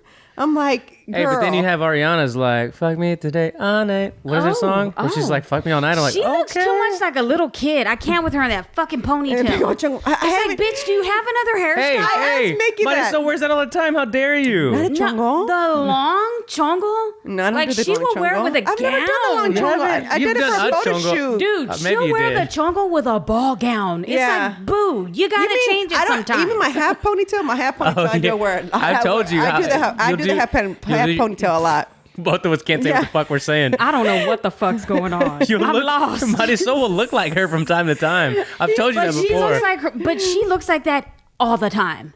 Like she never changes it up. I said, is that her thing? Why doesn't she ever wear a different hairstyle? She's like, yeah, that's what they know her she for. looks good. She does look good. I'm I not only lying. like It's just Thank You the Next. chongo That's with the the ball only gown. song that I can. Oh yeah, that's the one that. My dude, God. that whole album. Not gonna lie, Donna jammed that shit for like 6 weeks straight. Oh my It's God, good. are you serious? Yeah. Aiden is into the song "Up" by Cardi B. Which one? I ain't heard it's it. Up and it's oh yeah. I don't know what it. If the way he sings it, he's like, "Once upon a time, and I heard that I was ugly." I'm like. Oh, girl, I swear to you, I swear. And it was funny with him because I went into his room because I told you, Isaiah's told me a couple times, Mom, Isaiah in his room watching Cardi B, but he's watching the performance that came out for what is it? The Billboard Music Awards. Maybe it was, and she performed the Up. She had short hair and something. And so he'll replay her part over and over. And so it was her first, and then Megan Thee Stallion came out, but he never goes that far. He gets to like where it ends, and then he rewinds. And ends and rewinds. Oh, that's hilarious. And it was funny because I was like, Aiden, what the hell? So I go into his room the other day, and I said, okay, you can either, if you're going to watch YouTube, it needs to be on Blippy or whatever, right? I gave him some options. He goes, okay. So he goes to the search and it says Cardi B right there. I said, this fucking kid, he is into it. I don't know what the hell. Bro. That's hilarious. I laugh. I laugh. That's what I'm telling you. I love watching when they're little because it's the most hilarious. When they're babies, I'm not really a fan of them. I'm not going to lie to y'all. They're just like, they're not really. Yeah, it's not that fun. They're just crying, shitting, and sleeping. Damn. I just fuck. But when they're like Penny's age, like she's fun. Like last night, Pete goes, "Isn't she such a?" I said, "She is," because the next thing you know, she'll have music in her. Girl, she was dancing in the kitchen right now to no music. It was in her head. It was in her head. She's like, she'll just start, and she just started dancing. She was breaking it down. I'm like, damn. And then I don't help it by I encourage. I'm like, sola, you know what I'm saying? So I'll be encouraging her, so she just does it. But she's such a character because she'll laugh and she just does stuff and things that she'll say, and it's just like I said. That's why whenever I got Mickey, it was the funnest age because she was like 5, so they're doing still at the cutest shit, right? Right now they're just kind of like okay, you know what I'm saying? 12 going on 13, yeah. And so. But when they're that little, they're so fun because they're just the most, and they say the darnest things, and they're just such interesting little characters. That's what I'm telling you. I'll be watching her little mannerisms because it's like I see things that Pete does in her. I see Pete like things that I do in her, and the way she speaks Spanish is like my babysitter. You know what I'm saying? Yeah. The accent that she has is super duper like norteño. You know what I'm saying? Funny. Which is her accent. You know, so it's hilarious. That's why I say it's like. That's why I said we as humans, we're just weird. We're just, and I mean that in a good way. I don't mean that in like you fucking weirdos. We're not not like that. And you know what? That's why it's like, it's so hard for us to categorize it, or that's why I feel like I don't really fall in a lot of these boxes because, and a lot of people don't, because think about how different we are, and we're just one person. Mm-hmm. Yeah, it's hard to put yourselves in different groups because. Yeah, because I think I can relate to a lot of different things. You know what I'm saying? I like different things. We've got different point of views. Yeah. We've got different life experiences. We've got all of But these. that's why I always go back to like, why is that a problem? Why is it right now? Man. We have the social, like media has made having a different opinion, being different, not agreeing, a problem. Yeah, that's crazy. You know what I'm saying? Yeah. And I can't believe that we allowed that to happen. That's why I say social media is so weird. It's like such a weird time. It's that group think, man. Yeah, it's like, why have we allowed for little things like that to allow us to like be mad at each other just because we don't see things the same way? You're not going to. We're not ever. You know what I'm saying? Nobody's ever gonna agree on everything. Just like Marissa may not agree with how I raise my kids. I may not agree with how she raises her kids. No damn body, because I'm fucked I'm just up. giving you an example. Like, you know what I'm saying? Like, Yeah. you're not always going to agree, like, you know, with what you're doing or what I'm doing, what Rob's doing, because we're different. We all have different childhood trauma. Yeah, you know what I'm different saying? life experiences. We all have man. different experiences. We all see things differently. So if you see things that someone is doing instead of automatically judging, which I don't do. Which I don't even know if this is even good either. I start to analyze, like, I wonder what happened to them. Super. You know, overanalyze everything. Yeah, same. I'm always like, I wonder why they did that. That's weird. Well, I wonder why they said it this way. What did they mean by that? You know what I'm saying? Like, I'll start going through this. That's interesting. I'm also often insulting. Like, why does dumb bitch say something so stupid like that? You fucking idiot. Honey, I have tried to teach myself not to be like that so much because I've always been that way. Yeah. That stupid fucking bitch. I still give him the benefit of the doubt, but I still say it like that. Same. It took me a long time to learn how to do. I'm telling you, man, I was a savage with everything. I just didn't give people. I just felt like I didn't have any compassion, and maybe that's why. Because even as a little kid, it's like, stop feeling sorry for yourself. That was always stop feeling sorry for yourself, get over it. And that's the way I kind of, I took that into my adulthood for a little while. And then there's things that happen that it was like, okay, I need to humble myself because I ain't shit. Okay, let me stop. And we all have those different things that humble us, right? But it took me a long time to have compassion for people because I always kind of felt like you're just being a little fucking crybaby. You're being a little whatever. Me, when I hear complainers, ask me how much I hate complainers. A whiner. I cannot stand, like, to my core. I'll be like, or even when he's complaining, I just look at him. I'm like, I gotta walk away now. That's all I say. I gotta walk away now. Yeah. Because I'll say, like, I'm pregnant and I don't complain. Yeah. I was like, so why are you complaining? Anytime they have like a differences of opinion or something, you can kind of sense it in the air. I'm always like, oh God, mom and dad are about to fight. Yeah, I'm going to go to the back and I feel sorry for Joseph. I'm going to go set up the equipment. I'm going to go set up the equipment. It's so funny because it is. It's subtle though. Yeah, I just be like, okay. Kiss me outside. Wait till Rob leaves. You know how we like wait till the kids ain't here, kind of thing. And then when Rob leaves, then you're not even mad anymore. I know. I get over it. I'm like, what was that we talking about? Yeah, it's like, Are you hungry? I was mad at something. I'm hungry. Do you want me to heat up any food for you? You want a pizza? Okay. You want a pizza? You could. It's shit like that's what I'm saying. That's why I said, like, that's why I saw that quote and I was like, let's just stop hating on each other. But also check your ego. Like, you don't really need to post every amazing thing you do. You know what I'm saying? For me, to be honest with you, like, if my little heart feels good, I just be feeling good. Hell yeah. That's all I need. Like, my little heart feels good. I just feel like, you know what? You're not so bad. You know what I'm saying? Like, you all right with me. Because what you're taking out into the world is that happiness, right? Versus those ticking time bombs that have all that angst and depression and sadness and fucking everything, hates everybody, hates the world. You go out there and you're just taking time bombs to the barista, to the neighbor, to the mailman, yell fucking bad attitudes and stuff. It's like, oof, toxicity everywhere. Or sometimes when it's kind of like, I got to do that, right? When I'll post videos of me working out while pregnant, right? And then somebody will have to say, like, well, not everybody's the same. You know, we can. I'm like, oh my God, you totally missed what the purpose of this video was for. It's just to show you, like, it's okay if it's really more for the non-pregnant people, to be honest with you. Like, listen, if my big ass is out here doing something, then you need to get out there and do just a little bit of movement. You know what I'm saying? It's not really for the pregnant women that I post this for. It's more to give the people who just, are not really doing much to be healthy, Yeah, si se puede, way. Yeah. Oh, Rob. Sorry, I had to say you know what? I saw this video this other day that was circling on, I guess it must have been, because when you follow certain accounts, I guess your popular page has things like that. Well, it was this lady from, I guess, Fox News, right? And she said, can you imagine if they would have told us all the healthy things we could have done during this pandemic? Oh, yeah. Yeah. Versus trying to scare everybody and you're sitting at home stuffing yourself, creating anxiety. Lack of vitamin D, lack of exercise. Those were the two main factors. Obesity and vitamin D deficient. Obesity, yeah. So they said that the average American has gained over 30 pounds since the lockdown started. Goodness, damn, Jesus. Whew. So I don't know if it came up on my thing because I post workout videos and it happens to be that category. And I was watching and I was like, my goodness. This is why I say some movement is better than no movement. Even if you're just walking, keep track of your steps. Try not to walk less than 10,000 steps a day because you know what I'm saying? You're still pumping blood. Your heart is still working. You know what I'm saying? And I know we don't feel like it. Trust me.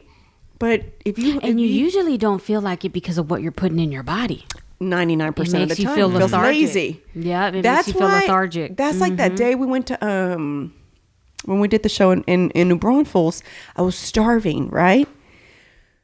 But I knew I didn't want nothing fatty because now I was gonna have to sit there the whole night. And I was like, just that, that feeling after you have something too, it's just like, why did you eat that, right? Like fried foods especially. Yeah. And you feel it immediately. Oh, like, yeah. Damn. Yeah. It's almost so like you good, though. and that it's hurt. almost like you feel the grease just going down. Slowly.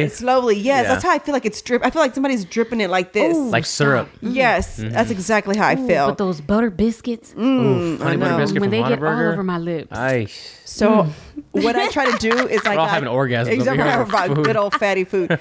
I do Every so often, tenders. y'all. Yeah, I know. Yeah. Sometimes you have to. Yeah, treat yourself. Like my trainer does not eat nothing. Like rarely does he eat out. Like, That's and good I for get, him. but it's because he says the more he sees items and sees how much shit and Yeah, bullshit it it's has, sickening. He's like, I'm not gonna allow them to kill me. He's like, Yeah. if I'm gonna kill myself, it's because I did the wrong thing. He's like, but I'm not gonna allow these companies who Yeah. make this, this preservatives and all the food that we have. That's the reason why I be trying to like figure out how to make homemade shit versus like it's more work. Like this morning when I was peeling Penny's damn apples and You're like, I'm so done with preparing her this. stuff, I just be looking at it. I'm just like, Where's that Gerber food? oh, why can't she just? I never gave her that. Yeah. I know. You made That's it what I'm all. saying. Yeah. Like I made Hey, it. but the banana, I would buy them for myself. The Gerber? Oh, but I have. Hell yeah! I the have a banana good- one is fucking delicious. I have a banana and a carrot recipe to make protein bars using the baby food as your basic as No your shit? sugar. Yeah. Huh. So actually, you know who I got this is what I did. She did the carrot ones. It's a Jamie Eason. Love Jamie Eason. I was don't even obsessed know with who that her. is. She lives around here. She does? Yeah, she lives out Let's find her going towards house. Richmond, dude. That'd be a good guest to have on the podcast. I love her. She was my first. She came before DLB. Who is She came before. She's a bodybuilder, but Oh, she was like, shit. she's on bodybuilding.com. That's how I She got was the original chick. She Oh, was like shit. my girl. Like, And had the bob, come to think of it. yes. And funny thing, I had the bob when she had the bob, and it was like I felt like I was her, even though I wasn't her. You channeled that I channeled energy. her energy in me, and so then it was like, I can do I this. am her. But then it was just bodybuilding.com. So I just enjoyed her. And I never went through with it. But she was my motivation every time, Yeah. right? Dude. Well, she does a recipe where you make what do you call it? Protein bars out of baby food. You use the carrot to make carrot. So I took the same recipe, but I use the banana food. You can do it with anything. It's just the flavoring. So basically, because it doesn't have enough calories, it doesn't have enough sugar in there. That sounds delicious. They're so good. I need to Yeah. make them Yes. next time and give them to you guys. But they're so good. And then I made a birthday cake like that for one of my students, right? shit. So Out of baby food? I made instead of making bars, I made a whole cake, and then I found a way to make like almost like a frosting on top that was healthy. It was more like Jell-O versus. Ooh. So it was like I made that, and it was like so good. And then I lost my recipe book. And I don't remember how I made that healthy what do you call it? Frosting. And I'm so Son mad of at a myself for bitch. that. But yeah, so there's some good recipes and they're damn good. But that lady, you have to look at her. She's amazing. Oh, There she's she still- is. yeah. She still has it. Oh wow! She Ooh, she look at that grew my glowing love skin. for white girls when I had. my Oh, man. goodness. Her body was amazing because it wasn't. She was like like you said, the original bodybuilding.com. She was like before DLB. I think DLB was out already, but she was young. Yeah. And I think DLB was still, she was at that time, I think she was still doing bikini. DLB hadn't gone to that big Figure, yet. yeah. Figure. Yeah. She was known as the bad bitch. The bad And bitch. when I saw her, I was like, oh my God. But she was so popular. And also, funny thing is, she's very Christian now. She married a Christian guy, right, Yeah, Rob? I think they go to River Point Church. That big so church they're in very Richmond. Christian now, and so she got bashed a lot for it. Like, and this For is what? Exactly. Want to know why? I'm Here, sick of no. this. Here's why. Want to know why she got bashed? Oh, but before you were showing your body, and now you're a Christian. But What the aren't fuck's we that gotta allowed do? to change? Like, can't we? That was like the other day when Lucky posted. Can't nobody fucking grow. I mean, god damn. Oh, he dropped his music, right? Wait, let me tell you something. So Lucky had made a comment about the Little Nas X. That's the thing. Okay. The video, right? And how this is devilish, blah, blah, blah, blah, blah, right? And so, of course, it had to be somebody in the comments. And they're so... When you're right with God... Nobody let shit go. You know, when you're right with God, it's almost like... It's like that saying, you know, like, what is it? Words are like, what is it? Bounce off of me, back to you. What was that saying when we were little? I know what you mean. Whatever. Stones may break my bones, but words will never hurt. Yeah. No, there was another one. There was another one. Bounce Six back like glue. Bounce from me back to Hey, you. this isn't a rap, mumble rap. Give me a second here. What is it? That is how the raps go. But I don't know how it goes. I'm just saying it's like and back to you. I'm rubber and you're glue. Whatever you say to me bounces off me, sticks on you. There you go. You gotta give me a second. Damn. So it was funny because that's how I see Lucky and Kelly, and maybe behind closed doors it does bother them. I don't know. Yeah. But I think they're so right with God to where I had told her like good. They've got peace. They've got exactly. They've got peace. To where when I had told her the situation with my designer, you know what she said? She sent me this scripture from the Bible, and I just like, damn. I felt so much better, and I just said, wow, I can't believe I was letting it get to me. Yeah. And that's good. That's great. It just made me feel good. I just like how random was that she asked me how I was doing. And then I had told her, and then it was, and then she backdoored with that, and I just made said, you feel better. You know what? I don't even give a So damn. what they say to Lucky or what? So somebody had made a comment and said, "Oh, but you made your music off of this same shit. Did you forget?" And I was like, I wanted to comment back. And when I told her, I said, "Oh, I can't stand people," because I showed her, was telling her she goes. She hit me back with another fucking like. You know what? I need her in my back, in my ear every day. I was like, gosh, I need to be where Kelly is, where I can just like, yeah. You little scums, like you get, you know what I'm saying? You're Here's a not, scripture. yeah. Read this, boo boo, because you need it in your life. Like, you know what I'm saying? When you're that good and just in peace, Yep. where nothing. Obviously, she's human. They're human, so there's going to be things that get to them. Course. But the fact that she just kind of takes it like, no, you're not Satan. You're not going to ruin my day. You know what I'm saying? I'm blessed. I've got a great relationship with God. My kids are great. You know what I'm saying? You got to pick and choose these battles. Like, what's going to cause friction? Exactly.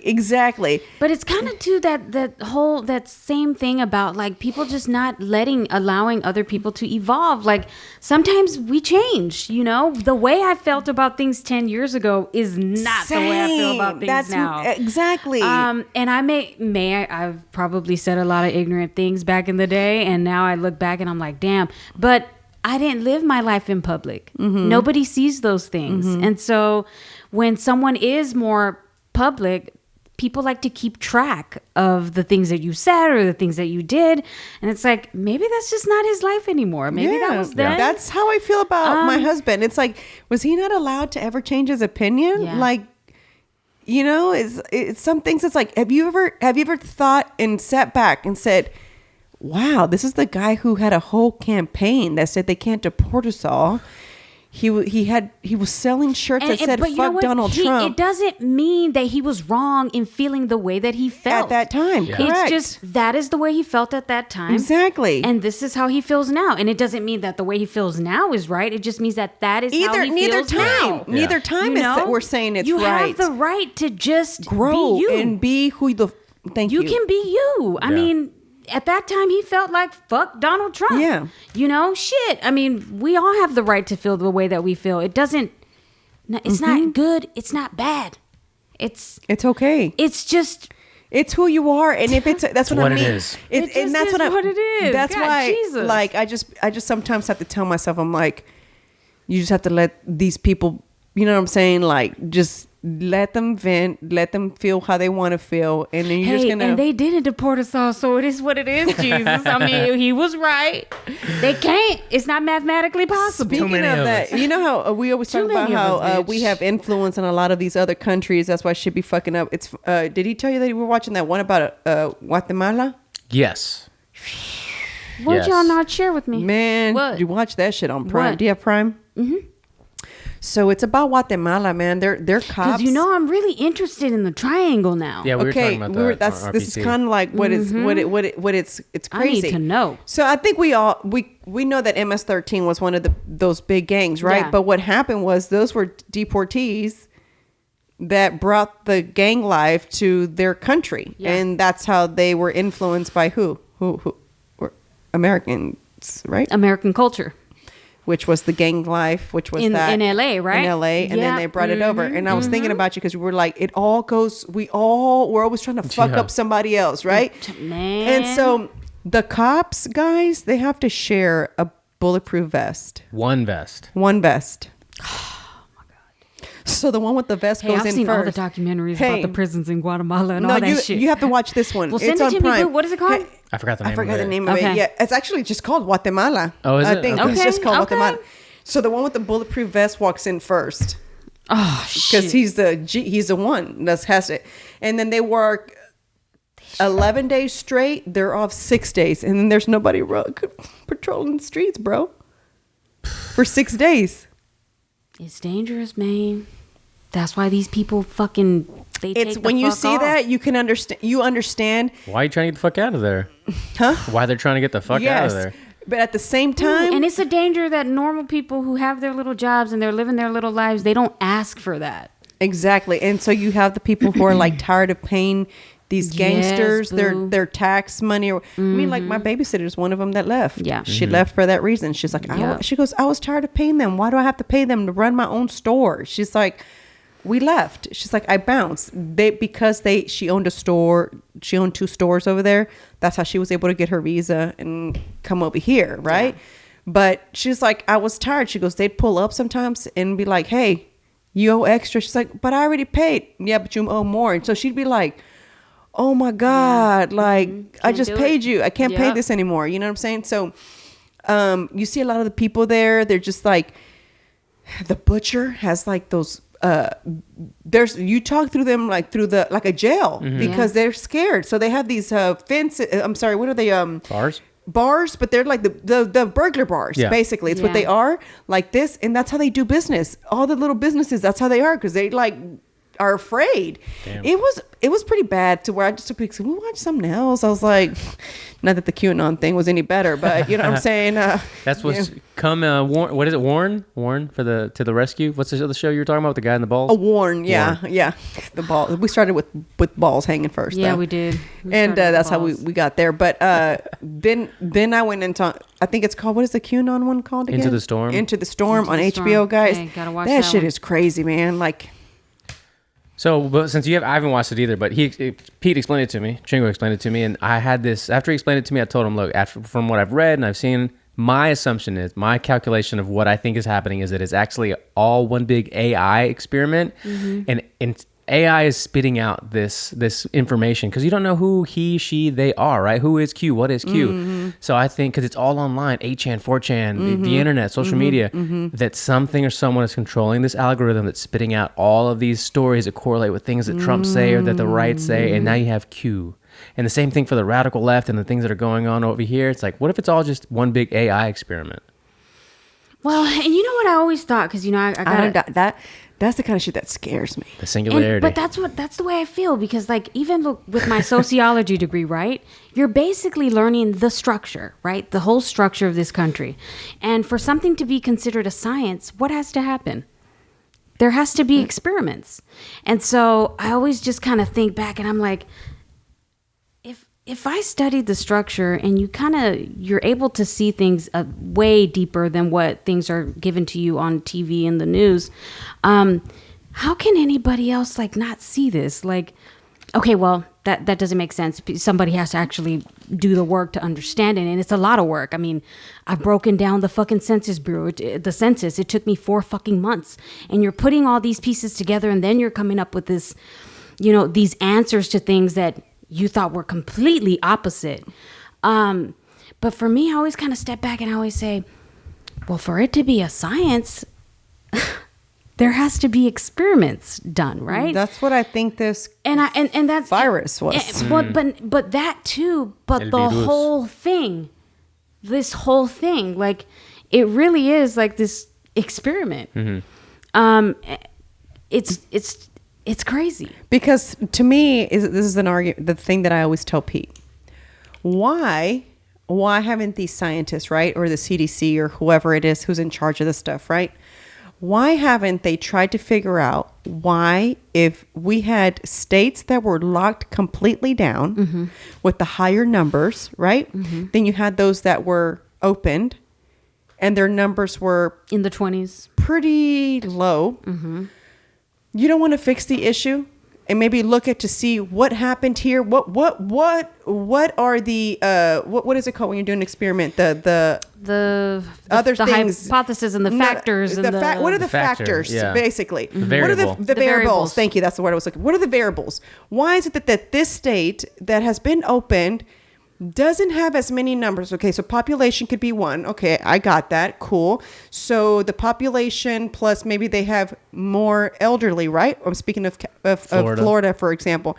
So if we're talking about a state that has population of more elderly, wouldn't the numbers be higher because they're way more prone exactly to catching this? So for me, it's like, so y'all don't really care to fix this issue. Y'all like having us like this. Yeah. Because you haven't taken the time to really figure out why states that were open were not as high of numbers, but those that were completely shut down had super high. If I were a scientist, right, and I was trying to figure some solutions here, right, not 3 masks, 2 masks, not that, right? Because that's not a solution to me. I'm sorry. You're not solving anything by telling somebody to wear 3 masks, 2 masks. That to me was like, okay, wear the mask. Fine. I see how that protects us. What you're talking about. Okay, cool. But why don't we find what are really more of the solutions? Listen, they took steps A, B, and C to control it. So, hey, New York, New Jersey, and California, these states followed this shit. We suggest that maybe y'all try it maybe in one county first and see how it does in that county to see if it improves it. If it improves it, then it looks like what they're doing might be working, right?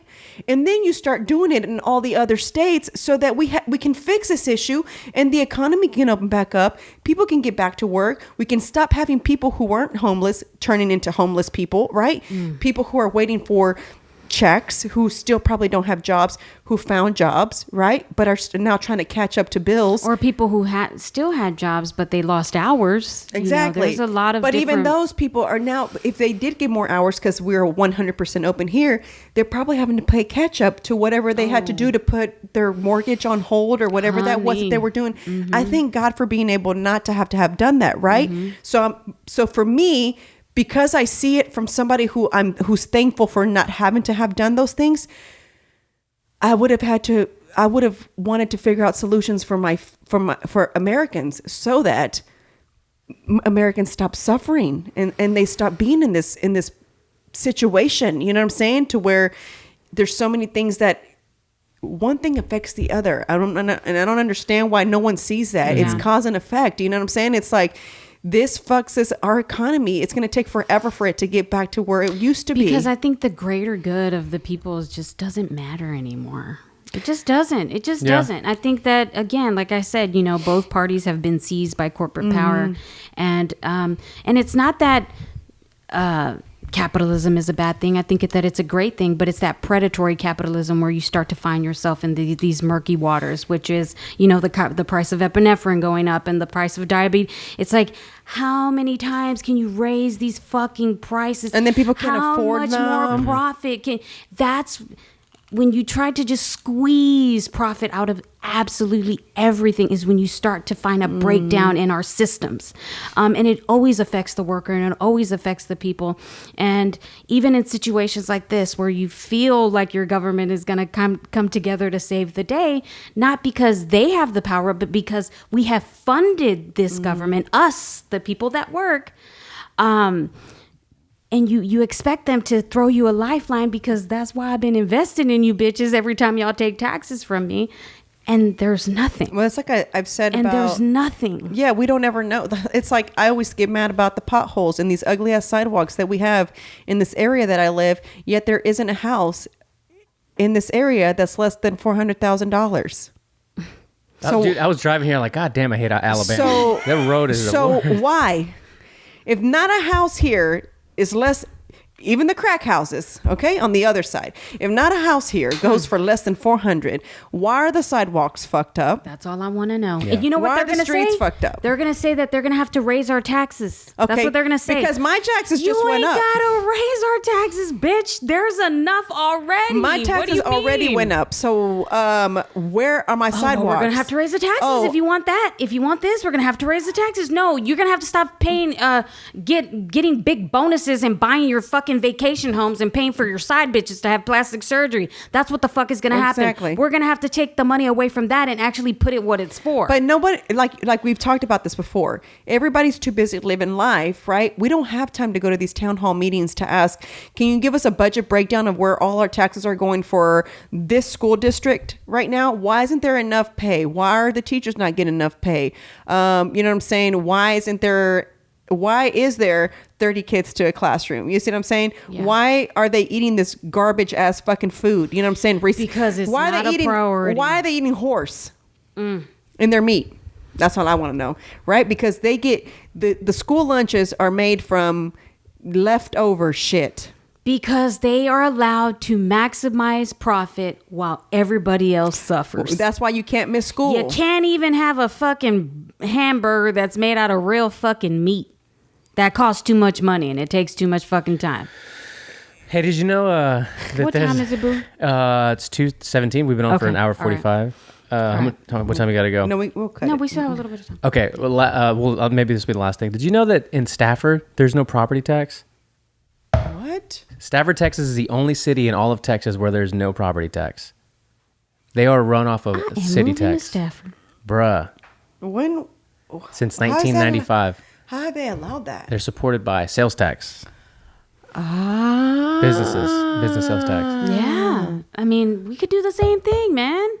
That's why I said, if the people, I'm not talking about who you So vote for, frustrating. okay? I'm not talking about which side you vote for. If the people just took a little bit more time to understand taxes, where it goes, all these things, and we started putting pressure on these politicians to where now we care about who we To give vote us for. something for what we fucking pay for, Like, because that's what we pay for. Why should our children have to go to private school? Right? Yeah. If my taxes go to my kid, so I pay taxes for a school district that my kid doesn't even go to. Yeah, And it's that's not true. going to go to. Yeah. You know what I'm saying? So does that make sense? So if I'm paying taxes, school taxes, shouldn't my kid go there and because if you calculate the school taxes that go in there based on wherever you live, right? We should be running private schools. I mean, I think we have more than enough. And I just think the problem is the way that they allot the money. And I think the problem is the way they consider what's most important. And it's never the people and the greater good. Mm-hmm. It never is. Yeah, that's why I said if we just took the time, that's what I've started to do. Like for me, it's been like trying to understand. I'm not trying to be the fucking guru of anything. I'm just trying to understand it so that the next time in 2024, whatever, it's time for voting again.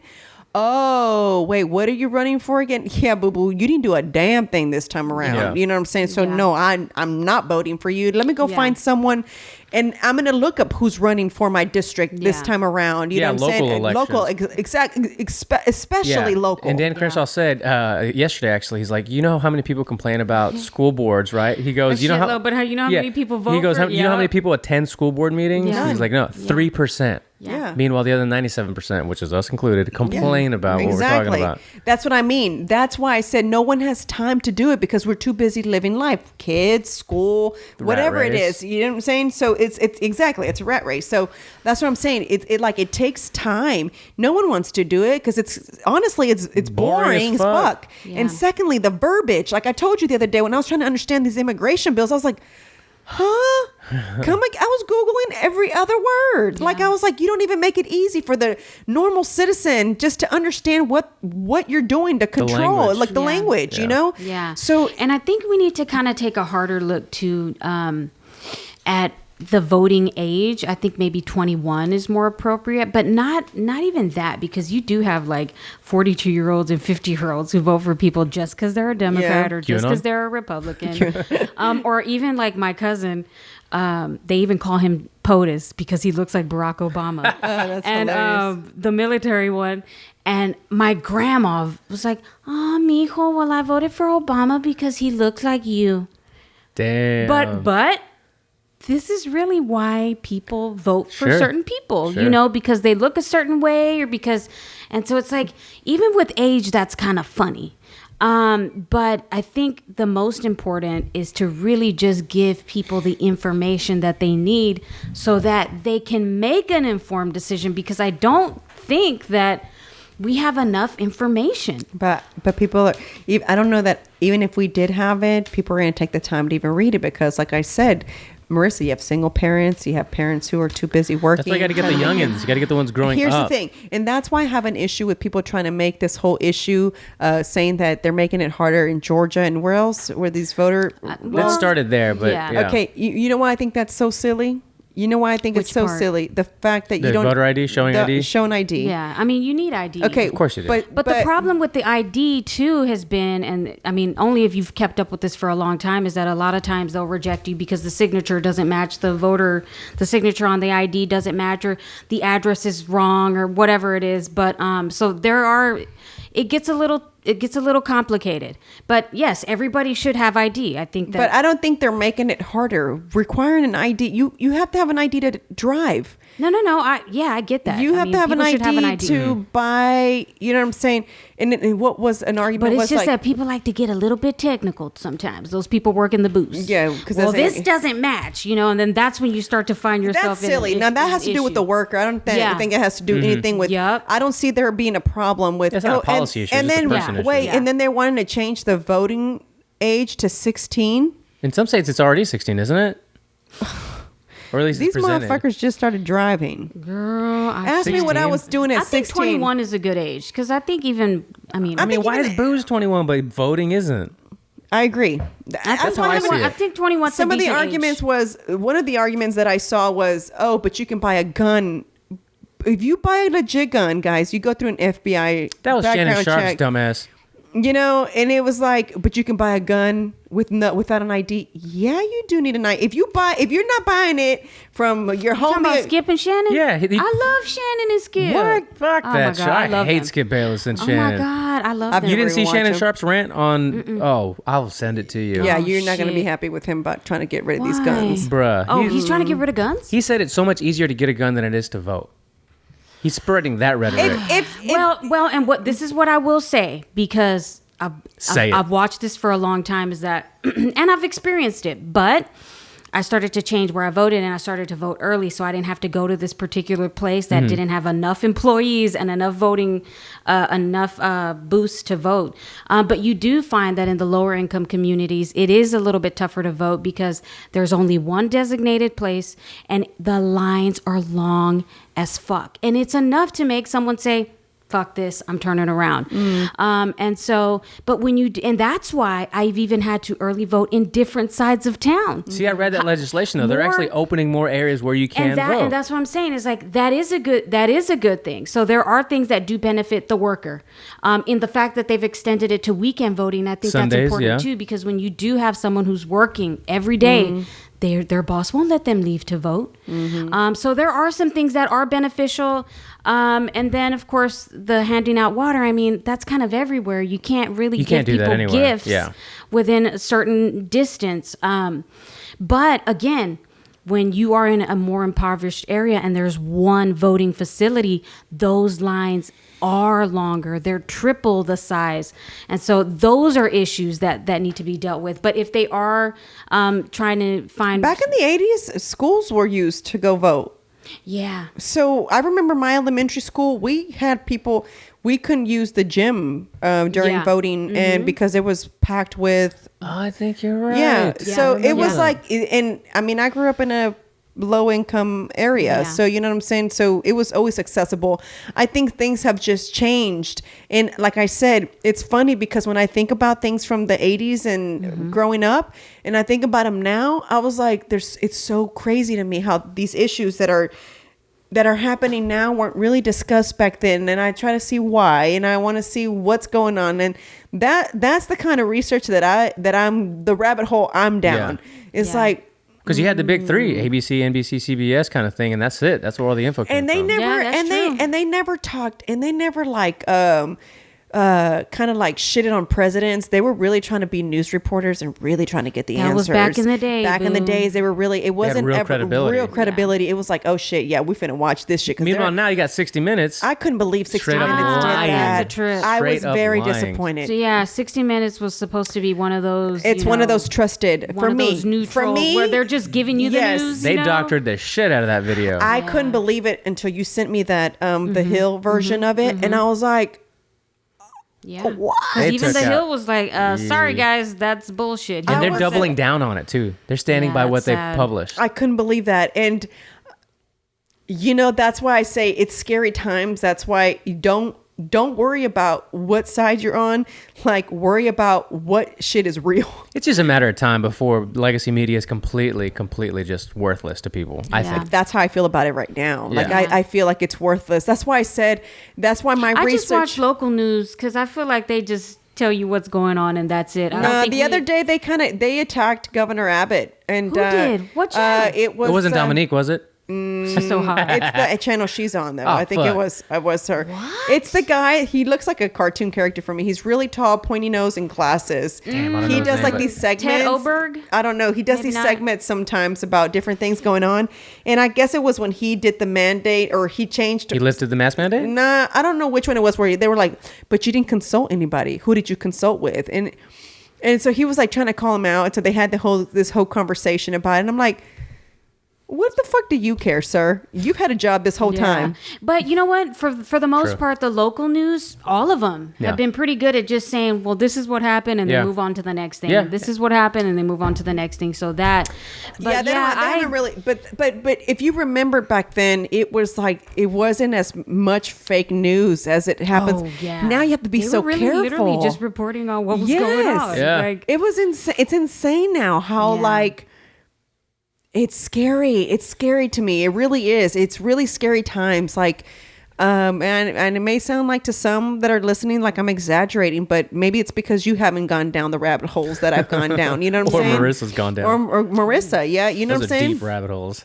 So it's like, a lot of it, and that's why if you have to honestly, and I go shit, back took because I have out to a lot of remember. old readings from college last night. I feel like I need to take this stuff out and just reread. 'Cause That's how I felt. I feel like I'm like, even the whole Karl Marx thing, like I didn't even really know that was turned into a political thing, and that he's anti-capitalism, because the way I remember it is it's really just a breakdown of not capitalism but predatory capitalism, where you do what he talks about is like whoever controls the means of production controls the politics, and when you control the politics, you control everything. And it wasn't like anti-capitalism. It was like when capitalism becomes predatory, then it's going to start to eat itself from the inside. And I think that but that's why I was like, do I remember this correctly? Like, I feel like I need to go back. And so I even took out that stuff last night. Who's his partner in that? And he was breaking down society in Germany, but when you step back, you can kind of look at how it does kind of relate. There was another guy. I forgot There's his name. a few of them: Durkheim, Karl Marx, Merton. There's so many, but he did write. There was something that he wrote with another guy. Yeah, and that in particular, that guy actually came from money, which is very ironic. Yeah, but they really. I know which one you're talking about, and I just came across that. That's Yeah. funny you say that, Rob. And he was the one that read it actually a long supported time Karl ago. Marx because he had no money. Like, he was living with that guy. I got into where he was breaking down the bourgeoisie class and the Right. proletariat. Yes. And if you do step back, you can kind of see that those are things that are kind of happening today, where the upper ruling class is you can say exploiting the proletariat, the worker. And he talks about that one day the worker is going to get so fucking tired of it that they're going to, revolt.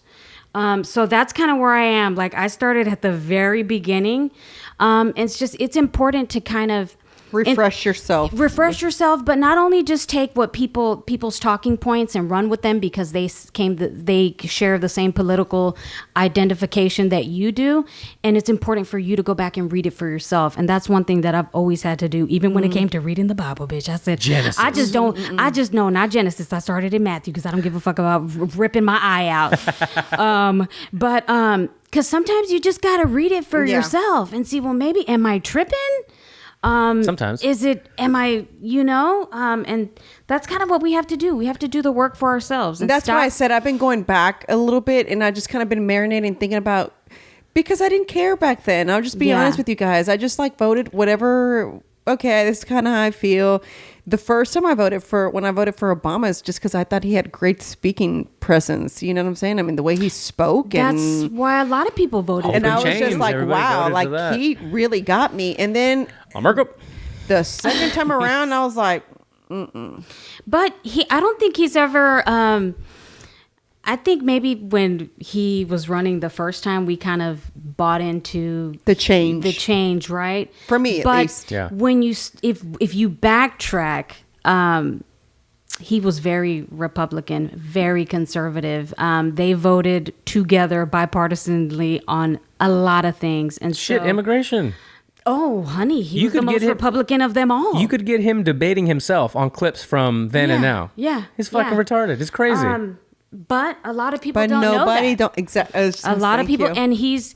I didn't. I just saw those things. Yeah, so that's the sad thing. Yeah. Mm-hmm. Like, and I think for a lot of people, he's more of a symbol because he's black, and you look at someone like, damn, he made it. But at the end of the day, he was a politician, and he doesn't.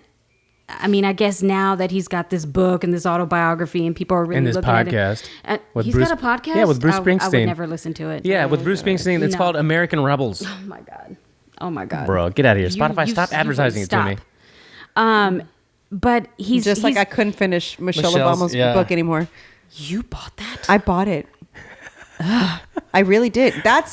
That was me before. I'm sorry, guys, if y'all love her, but she wasn't that great. No, she wasn't. She wasn't. And then I was like, I saw the book the other day, and I told Pete, throw it in the trash. You mean Michael? He's like, Michael's book? He's like, what do you say? He goes, well, gift it to somebody. Maybe. I was like, no, I don't want nobody to even read it. I don't want to spread these lies. I was like, I don't want to gift it to anybody. Because now I feel so different about her. Yeah. I'm really upset with her, and I'm really more disappointed in her. Just her approach to things and how she's. Come on, you're a minority. Why are you lying like that? You know what I'm saying? Like, don't spread those lies. You have children, and your children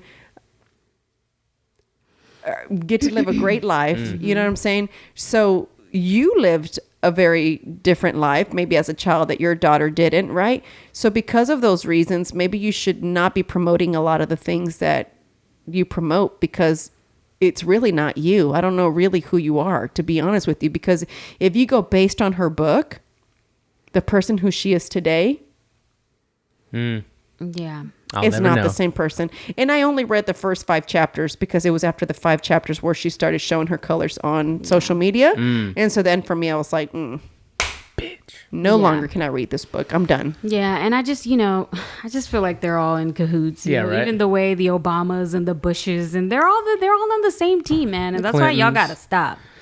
Yeah, they're all on the same team. Well, let's send everybody out on a high note, Mariswole. Come on. I know. Positivity. I know. I just that's why I was wanting to talk about, like, I was trying to go with, like, us. The reason I said I started off with we're just different was because I really want for us to understand as humans that we are different. Yep. And I just want you to, like, if you see somebody do something fucked up, don't automatically be judgy, because you're not perfect. Yep. And you're not doing anything great. You know what I'm saying? And you're not that much better than the next person. You know what I'm saying? We are all trying to be better. Shout out to all my prostitutes and strippers. I don't judge you. I don't judge you. I'm going to title this Boss Moms. Right. Hell no. Do not, Rob. Shit, no. Woo. Do not. My gosh. No, That is not me. I can't. No. Self-made. I just want you to I want this episode for you to leave with it. Like, go back and think about shit that's happened in your life. If you're struggling in life, think about why you're kind of struggling. Sit back and kind of like make a little list of things that you struggle with, and then how can you fix them, and is there a way to fix them, and how can you work towards being better? Because that's how I think we're only gonna get better, is if you keep working at being a better person. Yeah. Find your flaws. I have no problem knowing what my flaws are. I don't need nobody to tell them and point them out to me. I know them. Mm-hmm. I'm honest with myself. I accept them. You know what I'm saying? There's a lot of fucked up shit about me. You know what I'm saying? So. And I'm always trying to work at it. And that's why whenever I fuck up, I tell Pete, like, I'm like, I'll say things like, look, I hate apologizing. So that's the reason why a lot of times I stay quiet, because I'm sitting there analyzing it in my head, how fucked up it was and how I'm going to have to now, you know what I'm saying, approach this and fix it so that it doesn't happen again. Because if you don't sit there and analyze it might happen again, guys. Yeah, and it might happen again. But if you're conscious about it, at least you're on your road to trying to be a better person. Yep. You know what I'm saying? And that's my thing. It's like, stop judging other people just because they don't agree with where they stand with you. You know what I'm saying? Stop just being quick to, admire somebody because they posted that they're on their umpteenth business. You know what I'm saying? You don't even know if that's true. You know what I'm saying? You don't even know if it's profitable. You don't even know if it's really doing all that great. Stop looking up to people that post Gucci bags and fucking shut up. It's just like YSL bags, and it's like, if that's what so you think anybody can afford it, guys. If you really think about it, it's like, man, I forgot who told me one time. It was like, if you got good credit, you can afford anything you want in this world. Right. So don't be so it's like, don't be impressed by whatever somebody has, because it may be just bought on credit and they're still paying it. So unless that shit is paid off, that's the only thing you can brag about. You know what I'm saying? That's why, like, for me, like, my little cars, I don't care. I don't need to drive. No, nothing fancy. To me, it feels good and my shit's paid off. You know what I'm saying? Hallelujah. Like, I was one less thing I had to worry about during the pandemic. You know what I'm saying? So for me, that's kind of how I see things. Good for you if you have whatever you have. You worked for it. Everybody deserves, but applaud yourself, and then think about, like, okay, what else can I do that's not materialistic, that is better to better myself? Because we can all work at bettering yourself. Materialistic things figure out what fulfills you. We can all do. Exactly. I think materialistic things we can all do. But as far as, like, being a better human, working together, understanding other people, wanting to know why they come from, why they see this point of view, why they don't see that point of view, why they don't see your point of view, and then being accepting as to, it's okay if they don't see where you're coming from. You both, where they are coming from. They see where you're coming from, and if you can just have a conversation like that, right, and still be cool and not have to be mad at each other, we're getting somewhere. Because we heard you, and for all you know, maybe I heard something that you said and I'm like, you know what, she makes a good point, you know what I'm saying, or vice versa. You know what I'm saying? Like, so it's kind of like, if you just sit there, Marissa. I'm sorry, let me stop. And you know what I'm saying? It's like, if you just really think about it, just step back sometimes and just kind of be just a better human. And then that's all it takes, is for us to be better humans. There's no need to hate on anybody else. There's no need to, you know what I'm saying? I mean, I think we all know what's bullshit and what isn't. We don't need, you know what I'm saying? We don't need a whole bunch to tell, you know what I'm saying? And funny thing is, when I was talking to Ilse the other day, the girl that helps me with social media, I was so frustrated because I was telling her, I'm running out of things to kind of continue to post, you know what I'm saying? And she's like, well, sometimes you have to play with, how you post and blah, blah, blah. I was like, I know. I said, but then that wouldn't be me. I'd be fake, right? It's just like, I know. She's like, but I'm going to tell you what I have to tell everybody that's my client. She's like, social media is fake. She's like, and I'm sorry. She's like, you're gonna burn yourself out trying to be so authentic all the time. Ooh, to where she's like, you're at some point you're gonna start looking for the fake, because you're gonna see that your authenticity isn't working. I said, well, why would I sounded like a little kid when I was like, but why would Like a anybody naive want to? kid. Yeah, I was like, but why would anybody want to see fake shit? She's Because like, they want to escape their reality for 10 minutes. You she know what I'm said saying? because that's what people want to see. Some people they want to wanna see escape their pretty. reality. They want to see Yep. pretty pictures. I They want to agree. see pretty things. They want to see you lavish. And to me, They want to see something that's funny or something Or that's something to different. aspire to. yeah. And so she's like, so sometimes she said, you being real doesn't work in your favor. She goes, and then you become predictable because they know that, oh, this bitch is so real. She's annoying. You know what I'm saying? It's almost like that. And I'm like, what? It was like my that emoji that has the brain that explosion. We were talking about it because she was like, because she was also saying how sometimes she'll take videos, right, of like if she's at an event and she doesn't want to post it right there and then, but she'll take the video and then she'll post it later on because she wants to be present in whatever she is that she's doing. Amen. And so then she says it's more work to try to be present and be posting on social media to rather where I'm videotaping it. I'll save the draft, I'll save the video, and then I'll post it later on in whatever it is. And then she's like, and sometimes I'll take videos and I forget that my nail color changed. And so it's funny the things that she was pointing out because obviously that's her job. She works on social media. And so she was saying, she's like, you're going to have to find the happy medium. She's like, you're going to have to, it's okay to include things that, you know what I'm saying, that are over the top. She's like, I'm just like. A little fabricated. Yeah. And in my brain, my hamster's like this, just swinging. It doesn't comprehend that. Does that make sense? Like it doesn't comprehend, Disingenuousness. Yeah, it just doesn't. When she explained it to me, I saw that. So I went back and looked at people that I follow that I think are pretty badass. And then I'm doing this like, damn, I wonder how true that is then now. Shit. I was like so inspired by that shit. Damn, so you're just now doing that? Yeah, because to me, I try my best to like post things that are realistic. Like, you know what I'm saying? I try not to like, you know what I'm saying, post things that are stupid, if that makes sense. Like, don't you want good information? Mm-hmm. I don't know. I do, but a lot of people don't.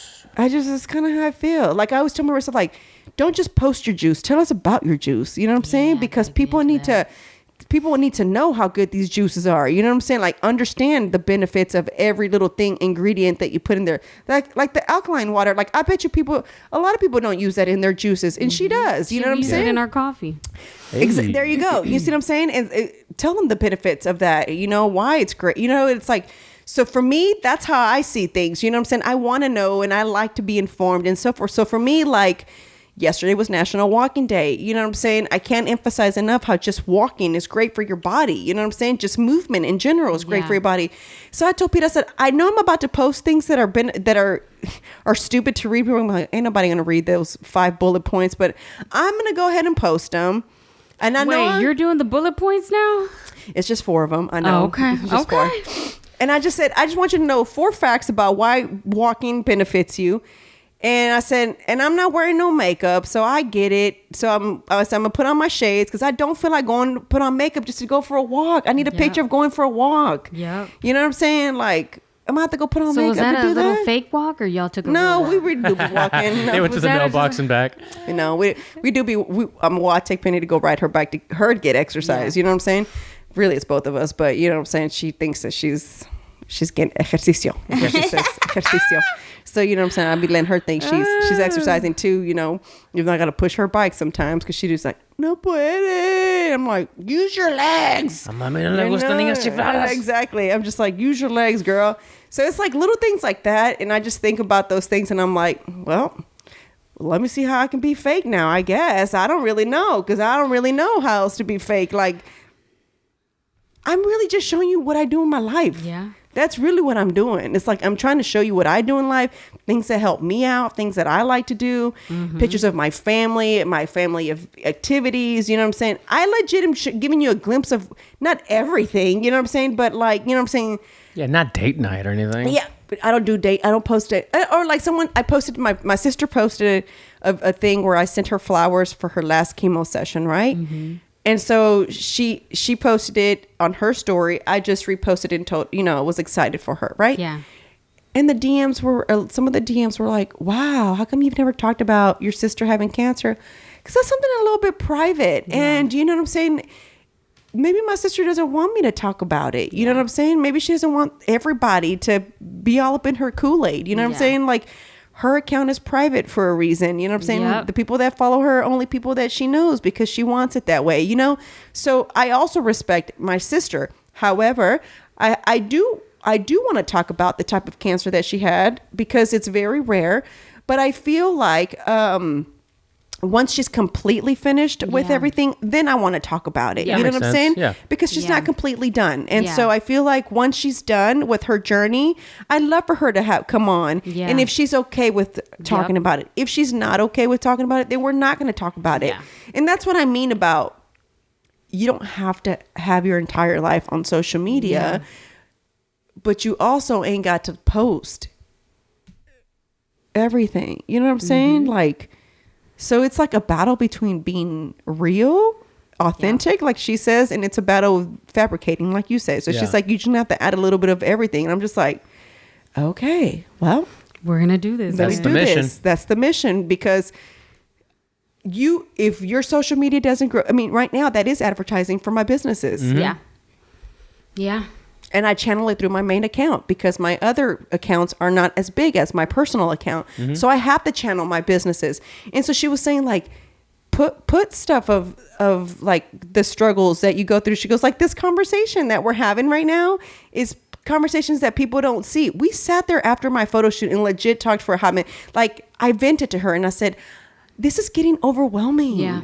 Like, people do this all day long. It's overwhelming. It's hard, especially for someone like me who I didn't have a social media until I Opened your business, and somebody yeah. told me to do that.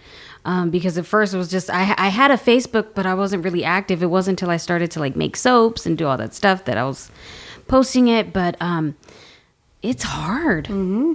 It's hard to do. It's very hard. It's a very hard thing to do, and it's interesting though because some people do it so well. Yeah. And it's like they figured do. it out. They figured out to where they makes their job easy, makes their life easy, makes their businesses just go. Yeah. And that's why I'm gonna start doing the markets because it's like, listen, I'm running out of energy to keep running these fucking social medias. I'm gonna start hitting the markets instead. Summer's coming up. There's a lot more of those happening. So I'm just gonna start taking my apparel out there. And shout out to anybody who's purchased anything from me. Thank you very much. It's a lot of work. Trust me. If it looks easy, it is not. I would love to take you guys one day just behind the scenes of like how I have to go look for the outfits to make sure that I'm not selling the outfit, but it's more focused on the item. But I still have to make the outfit look good so that it looks good with whatever I'm selling. And you know what I'm saying? It's like, and is the setting right? What are people going to? Well, that doesn't really go with what you're selling. Weren't we supposed to end this positive? I know. I know. It's just like, this is the shit that you struggle with, man. Send them out into the All weekend I know with a good is, you know message. what? Marissa Marone for Mayor 2024, bitch. Get ready. I'm ready for It's it. coming. Can I be your assistant? Yes, you can. My She'll campaign keep it manager. organized. I keep My it very campaign organized. manager. For sure. Get ready. I will get you ready. You know what I'm to go. saying? All right, Anyway. positive note. All right, guys. With that being said, have a great weekend. If you are out in Killeen, Texas or Lubbock, please come join us for these shows this weekend. We're finally hitting the road a little bit more now. So thank you guys if you've attended or attending any of my husband's shows. I really appreciate it. I appreciate the love.